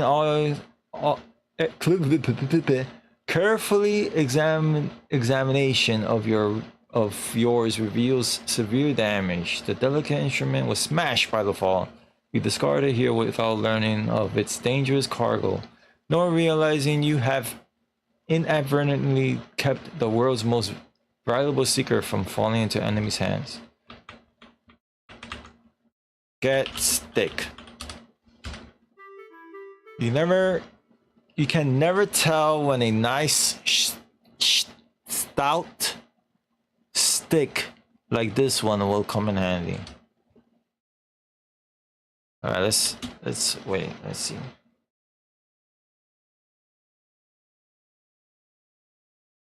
All right. Look around. It's like a jungle in here. Could it be because you're stranded in the middle of a jungle in a sharp garden? The ground here is unusually spongy. Save. In the jungle. The mighty jungle. The lion sleeps tonight. It looks like a prehistoric owl. Look at owl. Look at prehistoric owl. Bruh.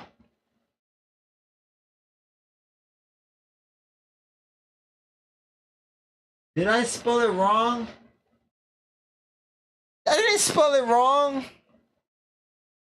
Prehistoric.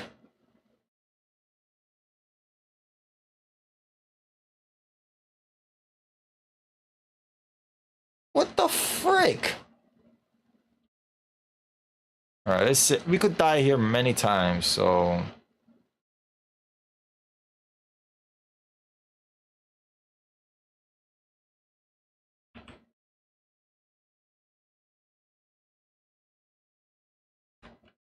No! Oops, you brushed a bush containing a restful swarm of killer bees. You're frozen in fear. Could the rumors be of their incredible strength really be true?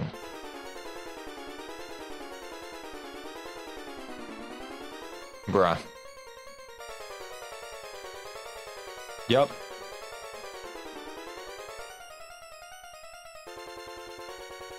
Perhaps you'll enjoy your new life as the Queen Bee's personal love slave. Bruh. Nah, no way.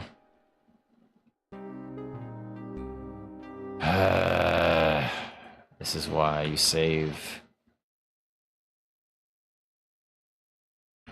Let me save right here.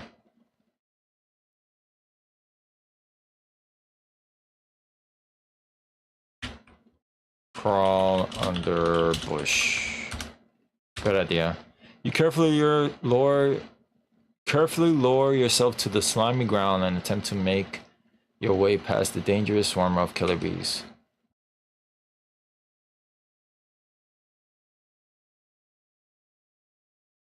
You successfully avoided the killer bees. Okay, good. Save. I think we're gonna beat this game and then like that's it for today. Okay. Oh look, a snake. I know there's a snake because I could see it. I don't know if you guys could see the snake. It's right here.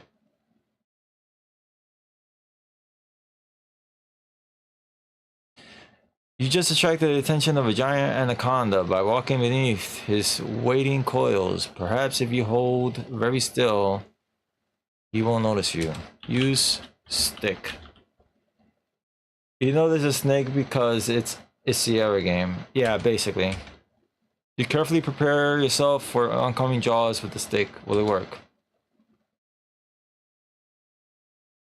As the snake dislocates its lower jaw in preparation for another hearty cholesterol-laden dinner of red meat and polyester, you carefully insert your stick into the.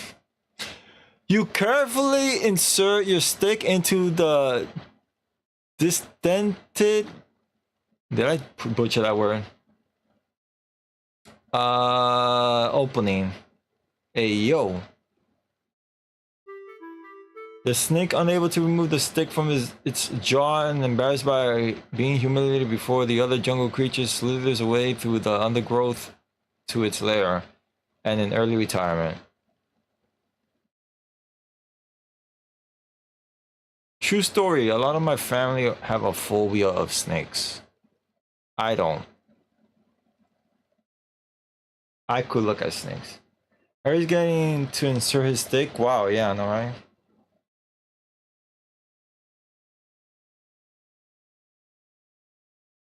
Right?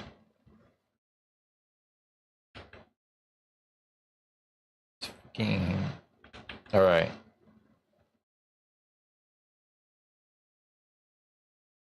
Snakes are cool, spiders not so much. The jungle floor is soft and sticky here. You fondly recall your first car seat's covers. Oh my god, bro. So we follow the tracks. You see the tracks? That's what we follow.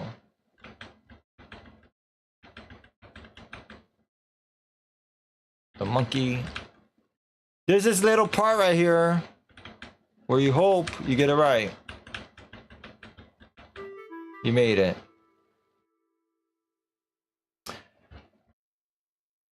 We might beat this game. If we beat this game before 11, I might play a little bit of 3. Grab. Fine. Not close enough.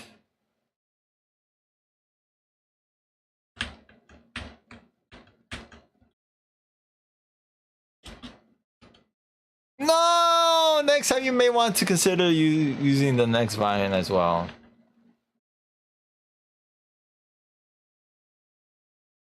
$11 is like 4 hours away. 11 my time. Which is in an hour and 12 minutes. Silly. You feel a tingling sensation around your toes. Boy, this adventuring life is sure fun. This seems to be a safe place to climb out. Well then. Look at my legs.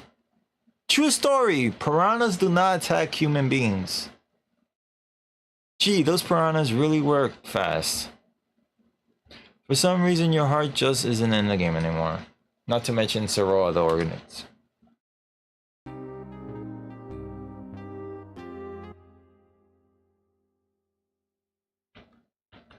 I hate this part, by the way. This part is flipping annoying. No!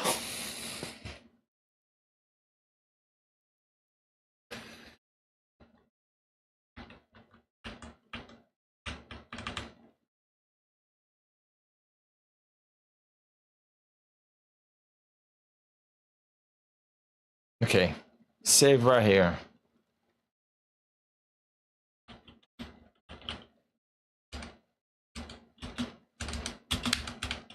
Bro! You had to be so fast! That's what she said. Use Vine.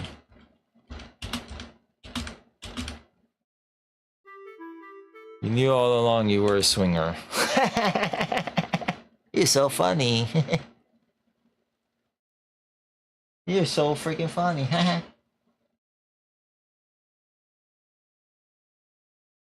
Okay. Wait.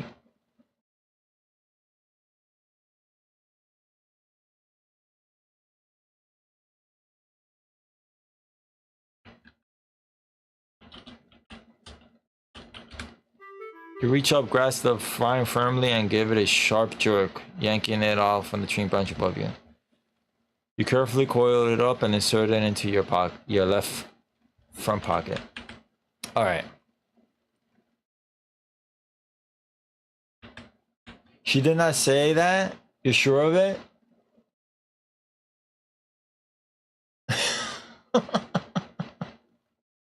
What? This is too fast? Yeah. I mean, what? Oh, look. Larry, look. Out in the surf, that beautiful native girl is waving at you and she's topless. Gee, you think to yourself, I thought girls like that only existed on National Geographic. It's love at first sight. And also second sight. Aw. This graphic is nice. Salam, do you wear flowers in your hair like this? I mean, what? You think this is the girl of... You think this is the girl I've dreamed of. The woman I've longed for. The moment I've waited for. Is this the love I've been looking for?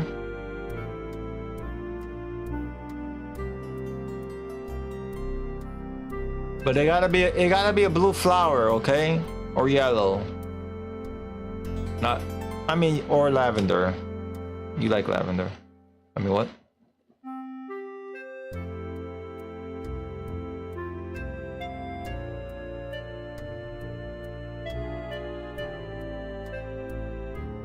Well, Larry, are you just going to stand there? You finally met the girl of your dreams. Now it's time to take some action. Yo, she lift us up. You're limp. You've never been kissed like that before. Could it be? Leisha Larry's in love? Again? You see, he's trying to find true love. You recover enough to speak. Oh my gosh, you're beautiful. You're wonderful. Do you understand English? What's your name? Where are you from? Are you busy tonight? Of course I understand English, you silly. All of us here on Nantunai Island do. We live in a small village just off the beach. My name is Kalalau. Kalalau? What's yours? My name is Larry Laffer. Of course, it only stands to reason that such a lovely man will also have such a lovely name. Kalalau's smile beams melting your heart. But as to your question concerning my availability tonight, I'm afraid I have disappointing information for you. As enjoyable as I feel sure an evening with someone like you must be, customs here on the island forbid premarital dating. On Nantunai Island, all women save themselves for marriage. Hey, yo! Well, that's okay, you volunteer. Why don't we just get married instead? She smiles in agreement. Wouldn't that be wonderful? But unfortunately, our tribal elders have forbidden any new marriages until our island have been freed from its present scourge. Please permit me to elucidate. Recently, an abhorrent man took our island from us. He claimed our sacred ancestors' burial grounds at the top of our volcano and refuses to allow us to visit.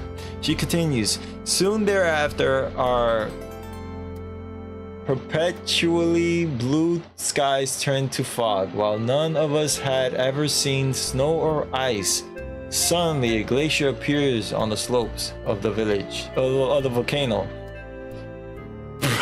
preventing our passage to our sacred island. A treacherous river then appears, gouging a formidable canyon just behind our village. Then most odious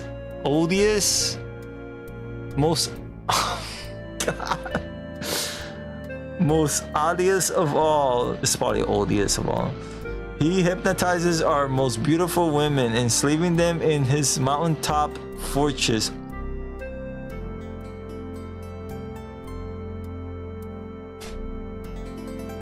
Forcing them to do his every whim, no matter how sick or repulsive. What a drag, you sympathize. Oh my god, yo, what is up with these texts? Like a freaking journal. Yes, she agrees, but now the worst of all, because of all this, he prevented my people from completing a megabuck deal with a large multinational hotel conglomerate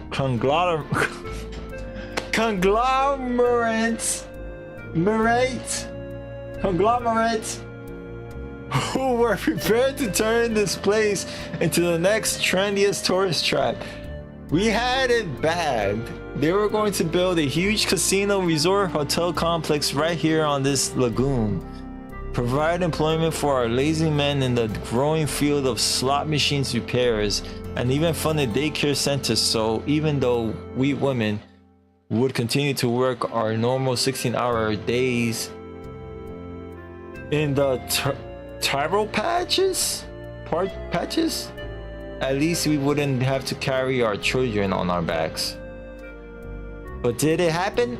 Oh my gracious, no. All because of that evil Dr. Nonuki, she cries, suddenly turning quite sensitive. Oh, if only some great hero could rid this island of his evilness. We could all live here happily ever after. You're no fool, Larry. That sounds like a cue. Say, I got an idea, you tell her. What if I stop this guy? Then could we get married? But of course, why didn't I think of that? Why, this is every little girl's fantasy, fairy tale fantasy, yeah. A hero comes in a white suit to save my island and its people. Okay, Marge, sign. Come on, Larry, let's go. Yo, I'm like butchering all these words, bro. Attention, please, cried Kalalao. Gather all the villagers before the chief's hut. We must have a celebration. Wait here while I tell everyone, says the basket carrier.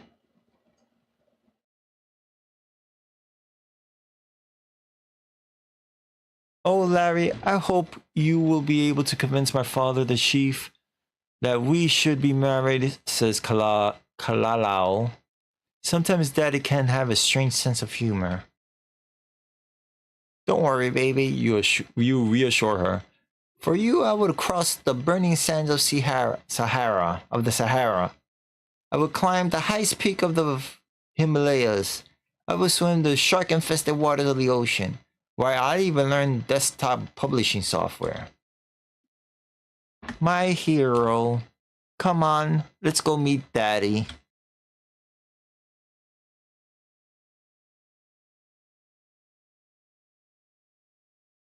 All of the villagers gather for this profound occasion. You and your beloved stride across the compound to wait the arrival of the chief.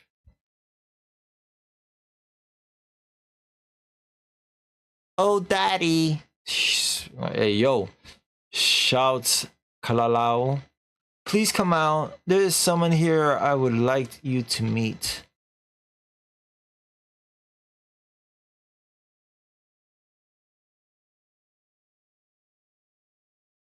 Father, this not publishing software. Is he a Redditor and a Discord mod too? No. That's me. I mean, what? Funny thing is, I used to use Reddit, but not anymore. I used it for Marvel Strike Force. What am I talking about? We are in love and wish to marry. Oh, look who it is. So you want to marry my daughter, says Chief Kenny Wawa. Oh, wow. Kenny Wawa. Staring straight to the back of your skull. Oh, man. No one is worthy of her hand unless he can prove himself a real man. I'll do anything for the woman I love, sir. You tell him no sacrifice is too great. So be it, he says softly. Oh, he says softly. So be it, he says softly. Then in a more commanding tone, enter the sacrificial hut and bring forth this sacred PC. Let's just go, ooh. I hear some static freaking noise and it's bugging me. I think I know why.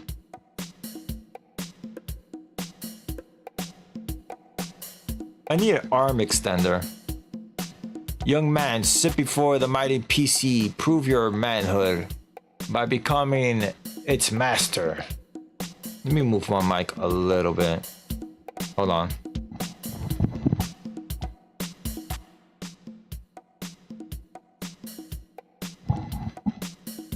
Maybe it's too close to the PC. It's too close to the PC. Prove yourself. Prove your manhood by becoming its master, and you will pass part 1 of this initiation to our tribe.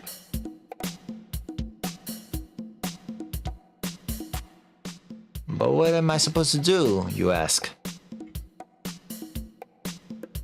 Write a short program, he commands. Any subject or topic, any length. No problem, you think. Any good adventurer could do that.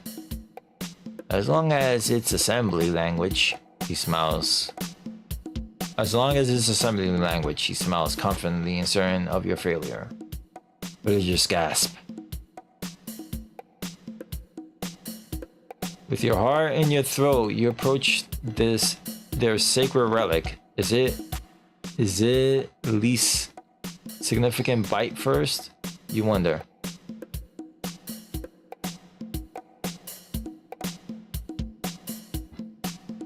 I'm not gonna read all this. I have no idea what any of that does.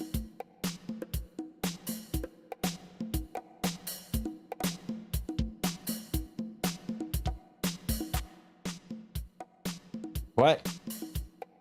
Okay, moving my mic got rid of that static noise. Okay, all ready for quality assurance, you announce. What? What do you write? Asks Chief Kenny Wow. What the hell was that? A complete multitasking, multi-user operating system that only runs on 8088 CPUs, you respond. Excellent. And do you have a name for this product? Asks Chief Kenny Wow. I still hear the static.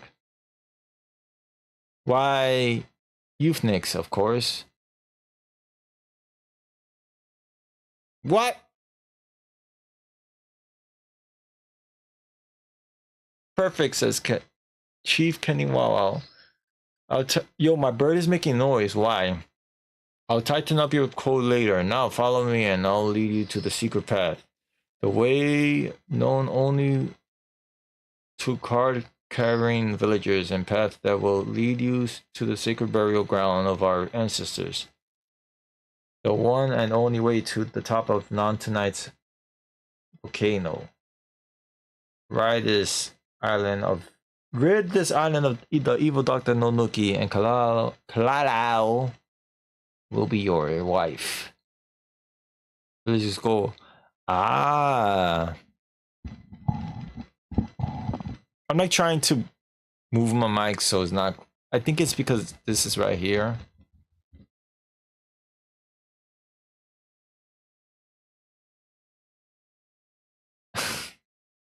Please walk this way. Uh-oh.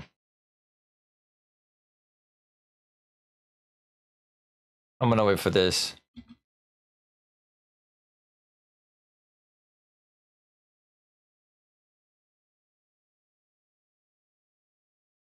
That old boy's got some. The sea asked me, "Anime girl, I need your help fast. I have to go start my stream, and Neo is busy with Hot Island girls. Give him a nickname so he will still remember us when he returns to the mainland. You can compliment his extreme attractiveness, his ever-present charm, or the way he will skillfully make breakfast, or the attribute of your choice. Go wild, girl. Make him blush and say, chill. K bye. Hey, Cylon by the sea. Alright, alright. How about breakfast charmer cutie?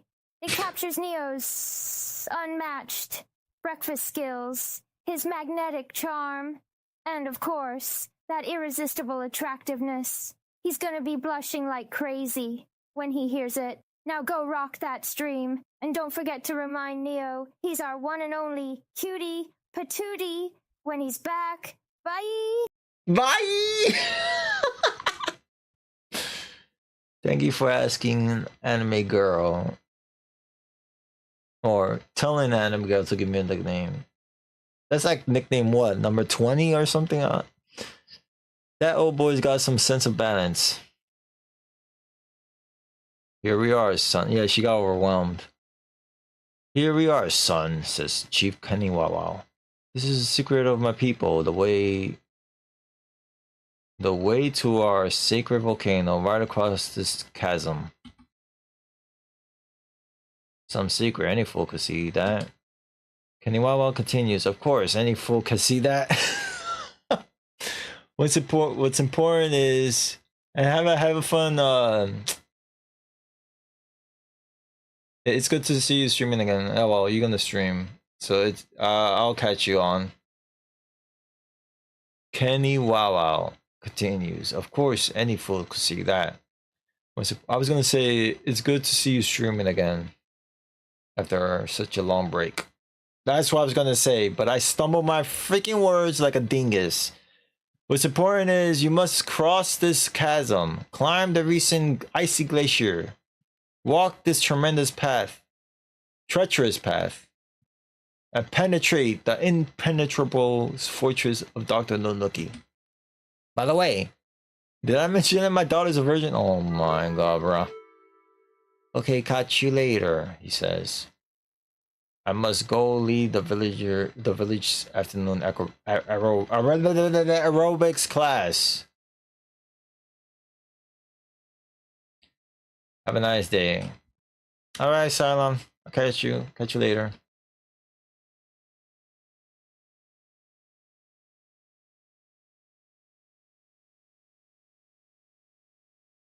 We need Ash. Right? Right. I think so. Yeah, fine. Close to Kenny. Talk to father. Yeah, we need ashes.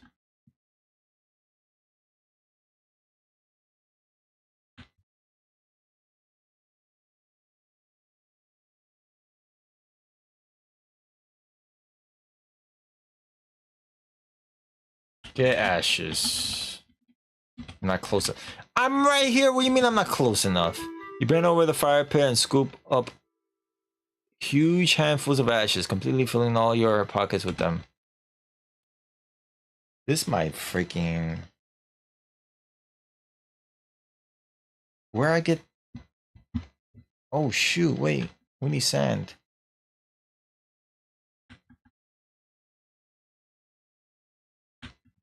Get sand.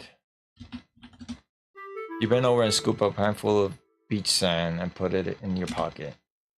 We might be beating this game soon, guys.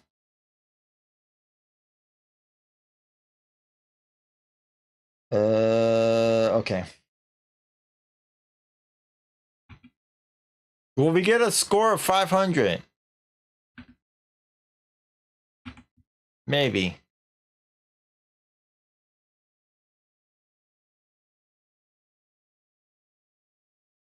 Alright, we're gonna save. Save.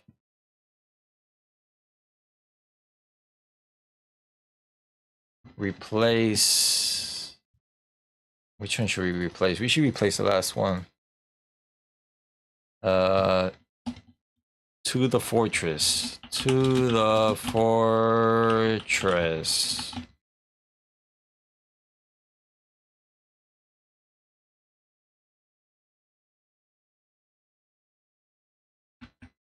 Use Vine.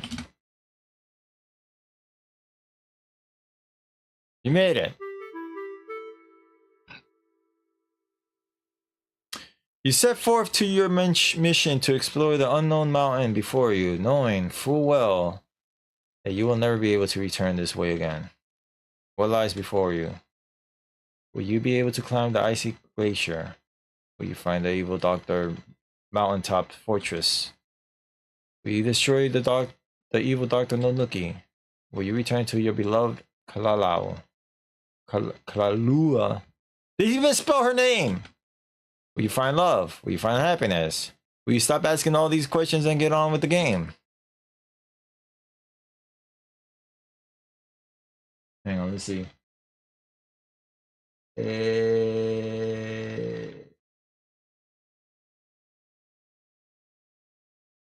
Okay.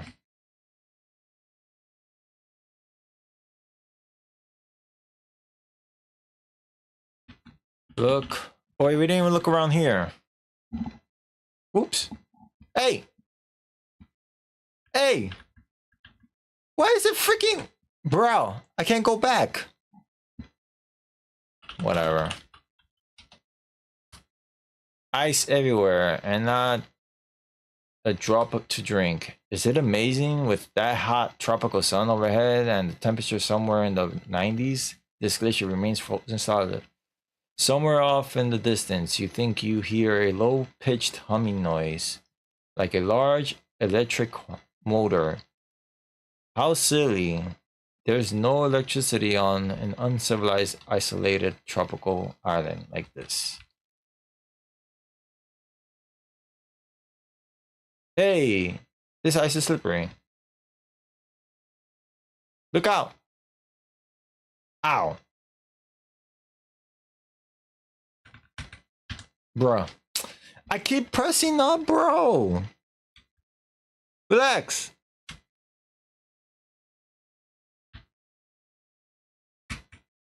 Use ashes. Move a little closer to the center of the ice-laden rampway leading up and out of the refrigerator. Bro, I keep... This is what's gonna...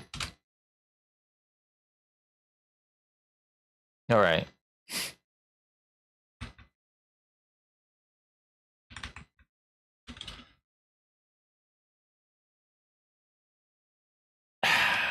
Damn it, yo!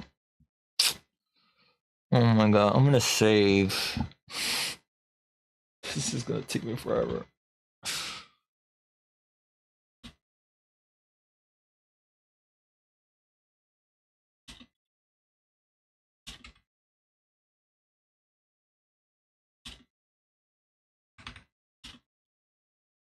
Oh my god, save.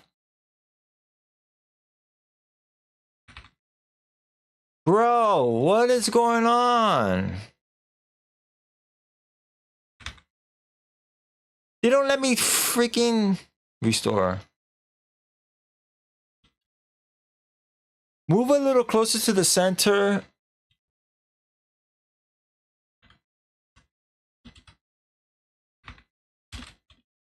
Oh my god, bro. What is going on?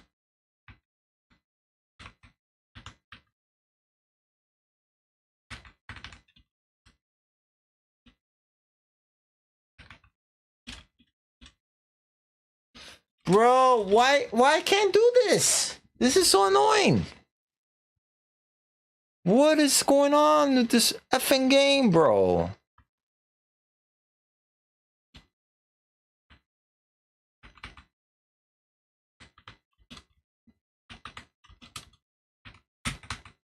Bruh, I'm getting... This is flipping annoying the crap out of me.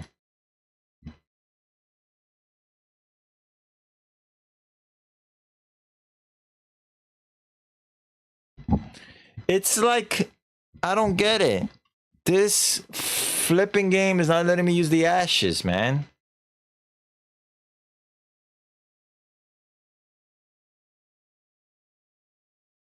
It's not letting me use the ashes. I'm supposed to use the ashes right here. Oh my god. Really, bro? The rolling tropical sun strikes the black ash you took from the village campfire and quickly melts the snow, revealing This is so freaking dumb. Refrigeration coils. You immediately recognize the meaning. Dr. Nonuki has created a glacier on the side of the volcano in the middle of the tropics to prevent the island natives from disturbing his evil doing. What power? What force?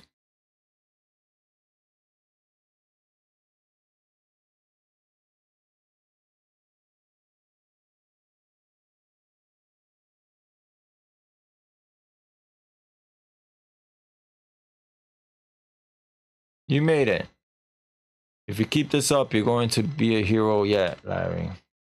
Now all you have to do is scale the sheer vertical oh my god.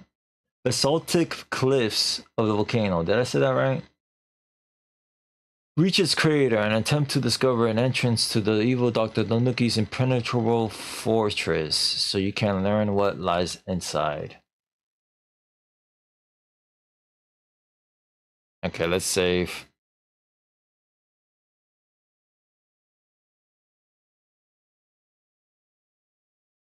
I think we could just...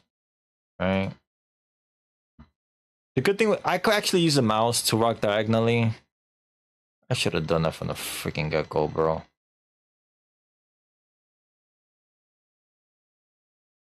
Alright, hang on.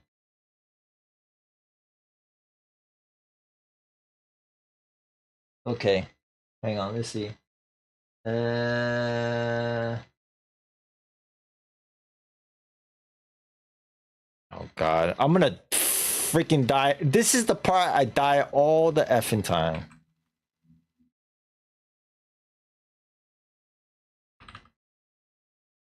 Put bottle in bag. Wait, hang on, let's save.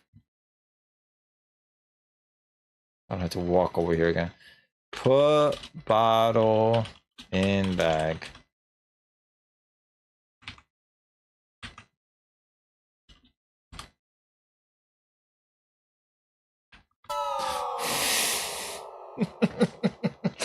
You rapidly explore the interior of the volcano crevice before discovering the pool of molten lava in the its bottom. I knew I was gonna freaking fall, bro.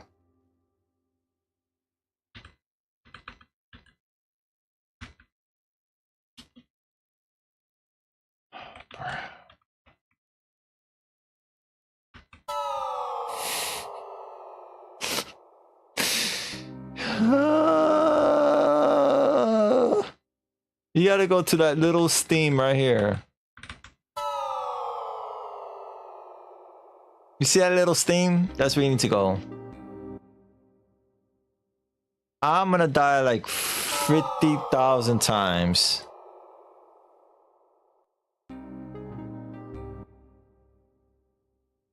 Bruh.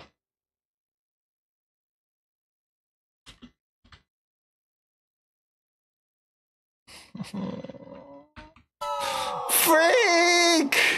This is so hard! Oh, Nelly!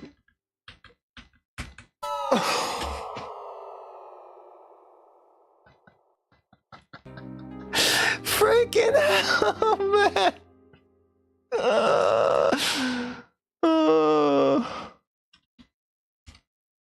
Okay. No, dude, why you freaking do it? It finally reaches the bottom and breaks harmlessly as the jagged rocks, making quite a mess, accomplishing nothing. You just threw away the only hope of you had of saving the island from the evil doctor, bruh. Okay, so right here.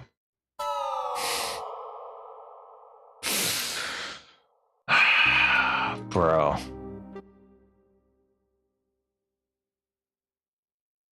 Okay. I'm gonna save right here.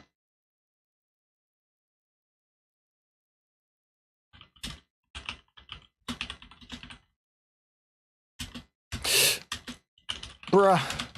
Why?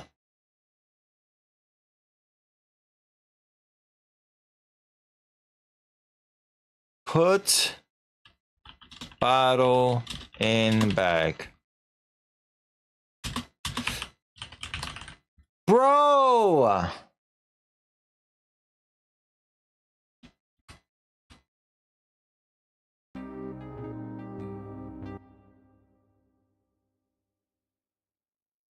Put bottle in bag and light.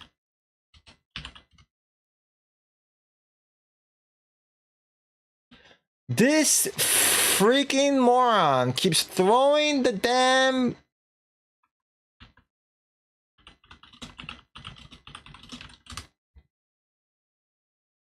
This freaking schmuck keeps putting the damn bottle in the bag and throwing it.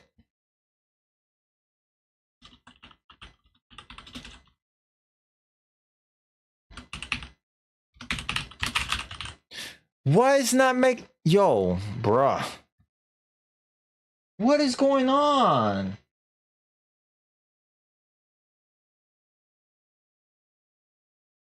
Put bag in bottle. Oh, I'm doing it wrong. Put bag in bottle. You insert the airstick bag in the neck of the bottle. Light bottle. Light bag. You are now holding a bottle full of highly inflammable liquid with a burning wick made from an airstick bag. Yes, really. Well, I put, you know what was going on? I put the bottle in the bag. It's supposed to be bag and bottle. You dispatch your Larry Top cocktail and on its merry mission with a hearty grunt.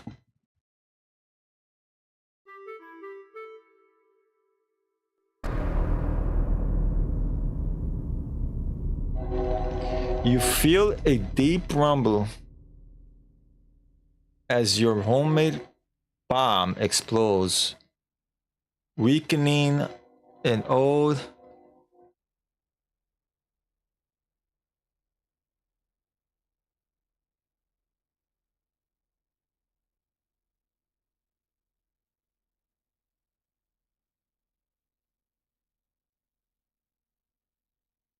You feel a deep rumbling as your homemade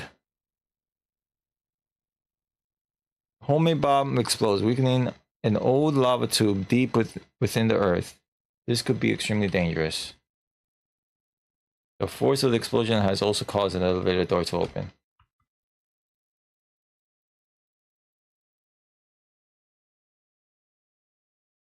As you start to push the closed door button, you notice there is no closed door button inside this elevator. Say, there's no button at all inside the elevator. In fact, there's not even a floor. Oh shh! Once again, Larry, you're getting the shaft. Oh my god, bro. As you plummet through the darkness of the elevator shaft, the evil Dr. Nonuki is enjoying another blissful evening at home, singing jazz standards with his backup singers, the Henchuts, and his personal piano bar. Feelings, nothing more than... Oh, peelings.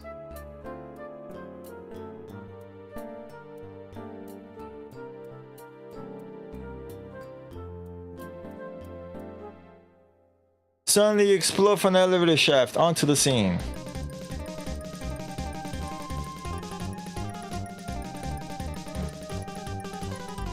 Staggering to your feet, you inadvertently slap a fast low five on the hand extending from the wall. Oh, you discover the secret activator for the Fortress Peacemaker self-defense controls panel. Struggling to regain your balance, you fall onto the auto fire button. Stop!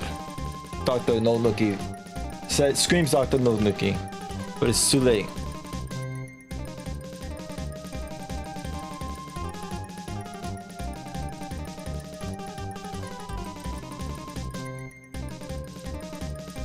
A laser beam strikes the large Italian marble column near the grand piano. You did it, Larry! You destroyed the evil Dr. Nonuki!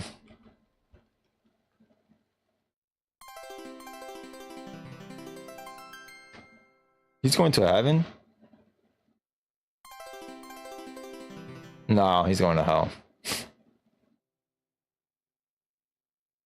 Remembering that Dr. Nonuki kidnapped and hypnotized the island's innocent native women, you realize you must break his spell before they can return to the village. Snap out of it, girls! He's gone forever. Never again will be forced to do his evil deeds. You are free to return to your native selves. On the count of 3, you will awaken, refreshed and able to remember everything that's happened to you. 1, 2, 3, you shout, snapping your fingers. Freed at last, the hypnotic trance of the evil doctor. Free at last from the hypnotic trance of the evil doctor, the women liberate themselves, resuming their native ways. Oh God. Here we go. Here we go. Huzzah, huzzah, our hero. Give me 1 second.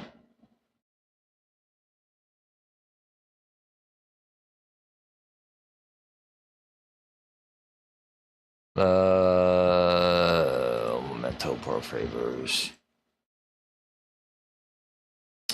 Huzzah, huzzah, they shout. Oh my God, hang on, I freaking... They'll be coming any minute. Damn it, wait! They shout, it's Larry, Larry Laugh, our hero. You interrupted the celebration with, it's nice to see... You interrupted the celebration with, it's nice to see you...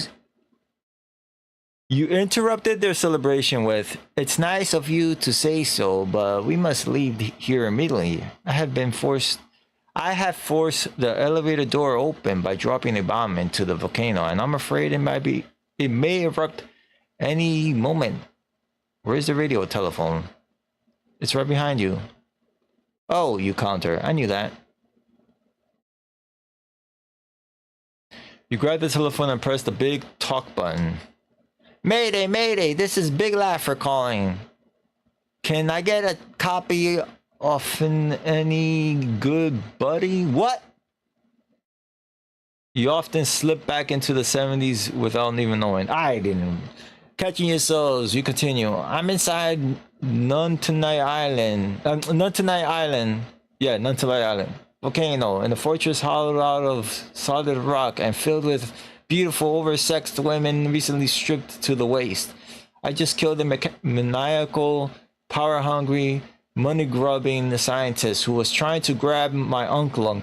A few minutes ago, I dropped a homemade bomb into a crevice that will cause the volcano to erupt.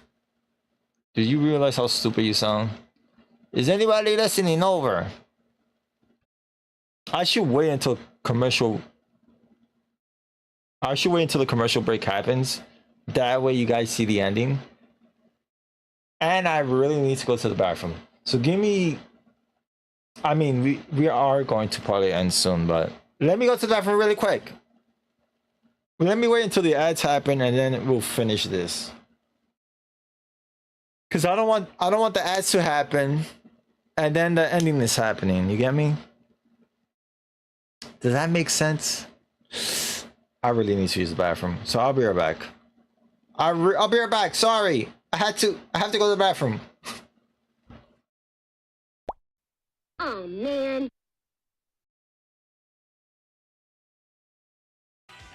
I am going to get freaky muted on Twitch and YouTube. I am going to get freaking DMCA. Oh yeah. I freaking messed up the freaking song. Yada yada yada yada. I am singing over this freaking song because I don't want to get freaking DMCA'd on Twitch and YouTube. I don't want to get DMCA'd. I am going to get freaking. What's up, Acid? How you doing? I don't want to get freaking DMCA'd. I'm gonna keep on talking on this over this freaking music.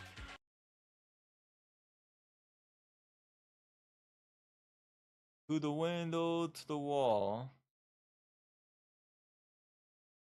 Those sweat drops off my. All these BITCHs crawl. Y'all ski mother effers. Y'all ski G damn. Y'all ski mother effers. What the freak? Woohoo!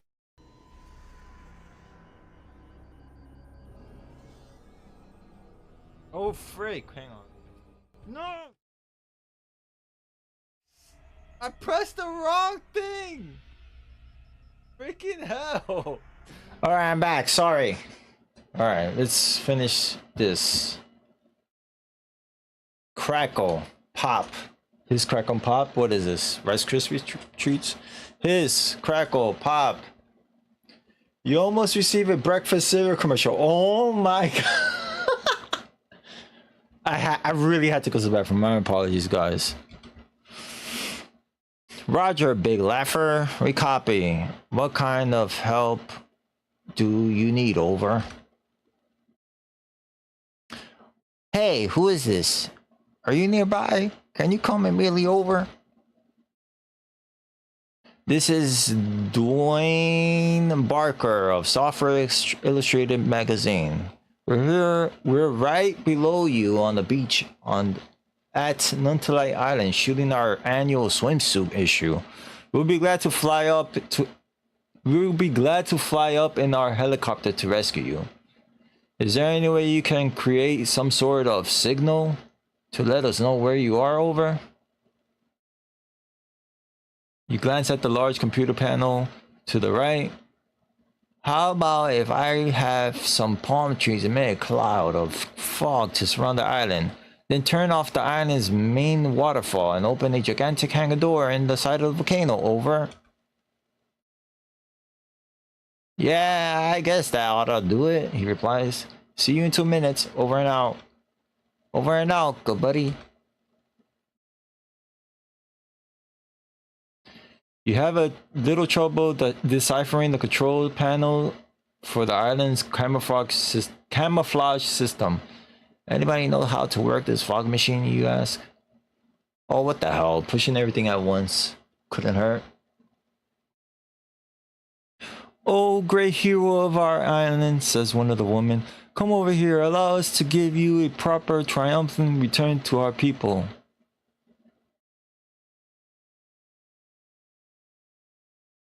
Don't mind what they're, the way they dress. Say, aren't you coming with us? You ask the pianist? Of course not, she replies. I don't really have a part here. I'm just a piano player, but allow me to introduce myself. My name is Patty, she says. Polyester Patty. Later on, it becomes Passionate Patty. But since this is before 3, this is before 5, her name is Polyester Patty. The international renowned recording artist and queen of the women's singles scene. You want to watch for me in Leash Larry 3. And she doesn't have blonde hair, obviously. You ignore the blatant plug. Come on, girls, you command, to the chopper and my destiny.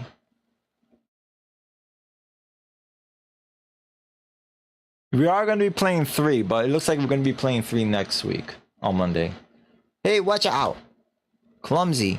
You dropped them. Meanwhile, outside.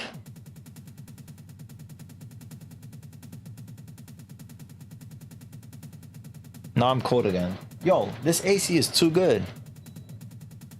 I'm like freezing up.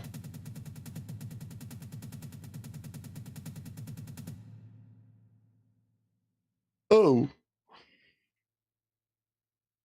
Thanks a lot for dropping me down the stairs, he cried to the native woman. Hurry and get in the chopper. In the helicopter, not the chopper. Into the helicopter. No thanks, they yelled down the stairs. We'll use the back door and take our chances with the glacier. Come on, big laugher, says the pilot. Climb on board. Oh, climb aboard. What did I say? Sorry, I had a little trouble with the flying machine, you know? You told him? Say, aren't you the guy that won the big lottery prize? Asked the pilot. Yup, that's me, he replied proudly. My name is Larry Laffer. Well, Larry, I got a little surprise for you. I just heard on the radio that they went bankrupt, kaput, busted. I hope you saved some of them out of that money. RIP! Because we were supposed to win $1 million for like 10 years or something like that. I forgot how.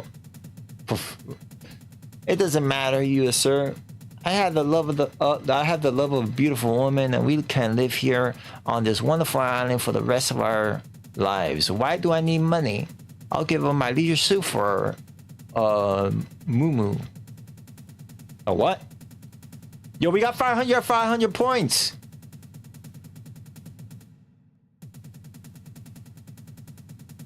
Hey, thanks for the lift, guys. We can stick around for my wedding. Sure, why not? We'll grab the camcorder and be right there. Watch out for that blade.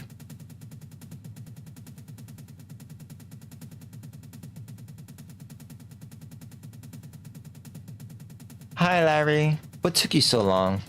I ran into a little trouble with an artificial glacier. I like how she just picks us up.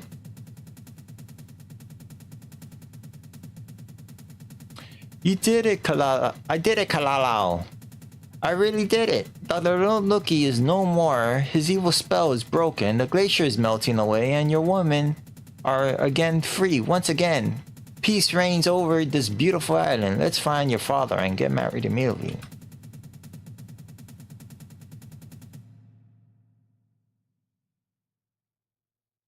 I'll go get Daddy. You notify the village. Have everyone assemble before the witch doctor's hut. Oh, Larry, I'm so excited. Just think, I'll be Mrs. Larry Laffer. I don't know you want to be named after me. Friends, native countryman, lend me your ears. Oh my god. You're off to an original start. People of none tonight. The evil Dr. Nookie is gone forever. Your women have been freed and are returning here now.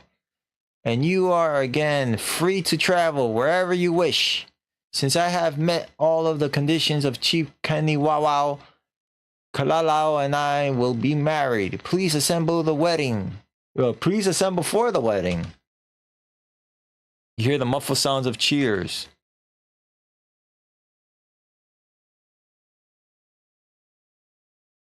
Later that day,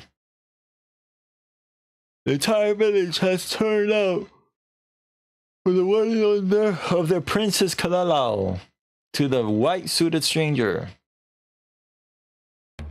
The drummer begins his special stylized rendition of the theme from Wagner's Lohengrin.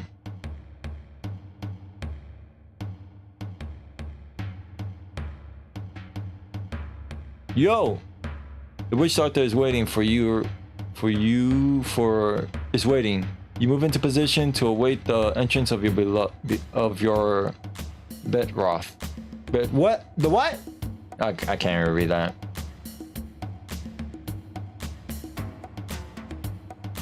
Yo! In comes your beloved Kalalau on the arms of her father.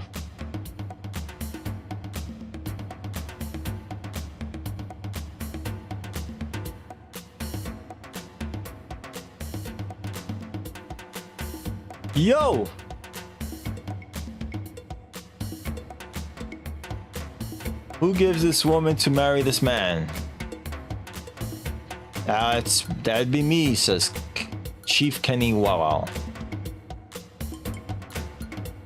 Very well. Turning to you, and the witch does ask, and do you have a ring? You know, there was a ring in the land of lost lounge lizards, you tell him, but I never thought to bring it along here. Never mind, let's begin. Following the traditions of our people, you must now spin in circles until you are dizzy and throw up. Aw.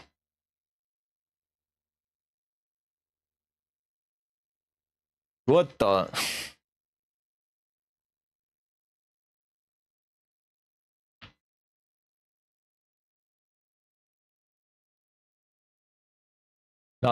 Now smash this wedding cakes into your beloved face. Where they got the cake? And finally, moonwalk across this dirt compound. Is this really necessary? Hey, yo!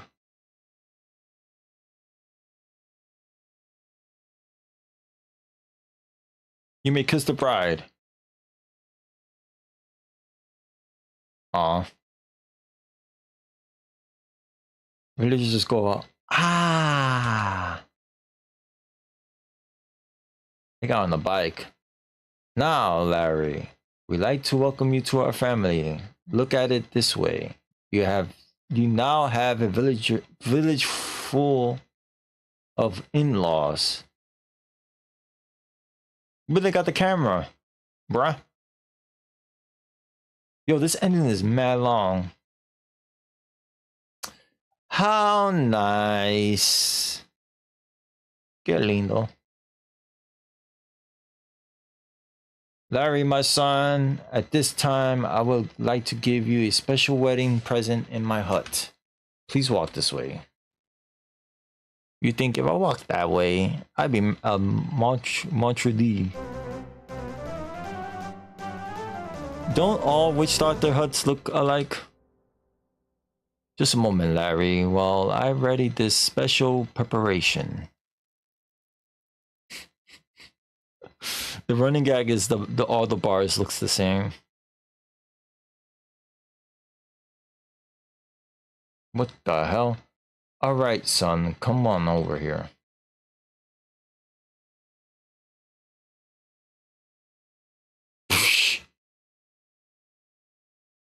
Yo! Yo!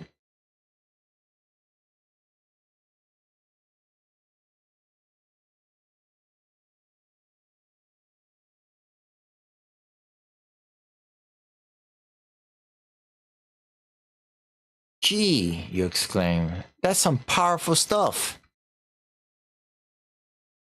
Here, says the witch doctor, take a look in the mirror and tell me what you think. You did it! You really did it! Well, the hair is long.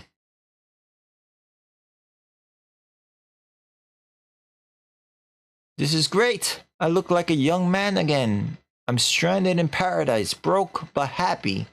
And the most beautiful woman I've ever seen is madly in love with me. My dreams have all come true. Jess, thank you so much for the raid. Don't mind these freaking people running. Oh Lord. Let me give you a shout out, Jess, and Volcano Erupted. Thank you so much for the raid, Jess. What's up, everybody? My name is Neo Venom. We just beat Leisure Larry 2. As we leave our hero converting in. So we go like that and then like that. Hang on. Yo! Yeah, yeah. This might just be a damn white girl dance. I'd be scared if someone took up to me like this. Oh, you want to fight? This is Where's my chrome? Oh, there you go. Here you go. What's up, everybody? My name is Neo Venom. I'm a retro variety streamer on Twitch, and we're doing the 1K special. Oh, yeah. This we're playing all the Leash to Larry games, and we just beat number 2. Again. All right, there's your tootsie.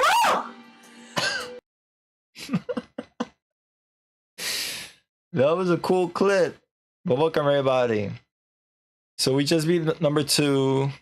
We're gonna be playing all the Leash to Larry games. We're celebrating the 1K follower special on Twitch. I am a retro variety streamer on Twitch, and hope you're streaming well, Jess. Thank you so much for the raid. We might be ending soon, but I'll play the intro of the 3rd game for you guys. As we leave our hero cavorting in the sands with his new love, we ask ourselves the burning question: is women's lib really dead? What? Is there still feminist movement? What kind of freaking questions are these? Is there a market for polyester patty in the pursuit of pulsating pictorials? Or will Allah have to write yet another of these silly symphonies? Oh my god, bro.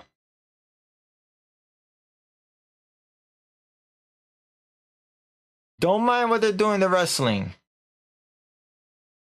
Is that it? Bruh. Is this it? I guess so.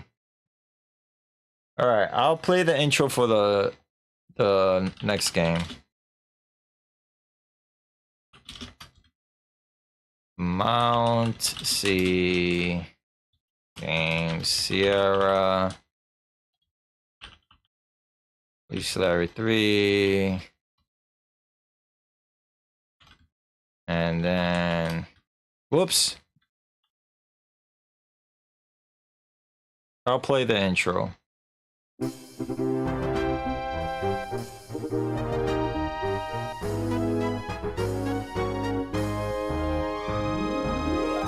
So this is number 3. This is Leash Larry, Passionate Patty in pursuit of pulsating pictorials. Say that 3 times fast.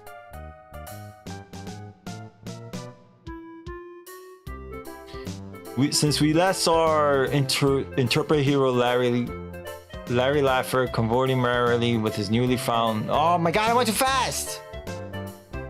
Rust pristine and primitive, covered by virgin rain forests, splashed by gurgling streams and washed by tropical rain.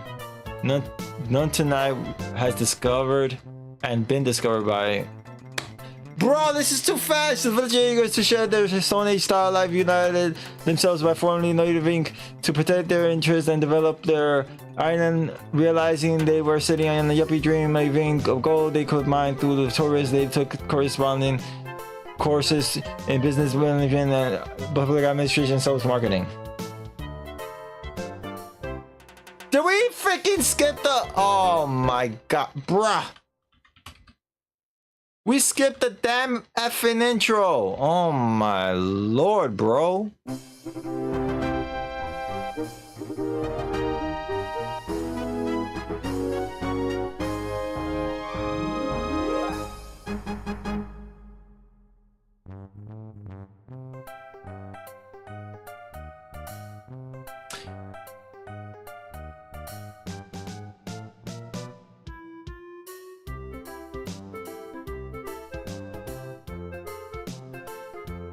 I'm afraid to click.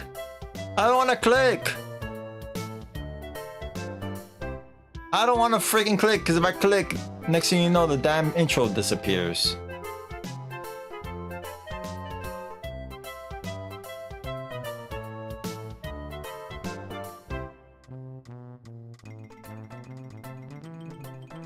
The village seems eager to share their Stone Age lifestyle, united themselves by forming Native Inc. to protect their interests and develop their island, realizing they were sitting in a yuppie dream. A vein of gold they could mine through tourism. They took corresponding courses in business management, public administration, sales, and marketing. Yo, I gotta read like quick. Learning modern construction techniques through self-help books and pirated videotapes of the old house. They began building the... Bro, it's too freaking fast, bro. Borrowing heavily from foreign investors, they expanded some very attractive tourist traps.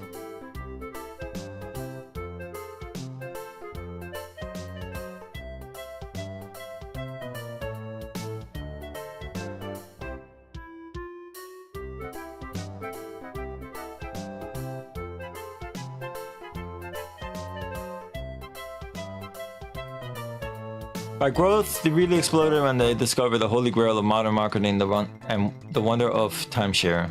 But growth really exploded.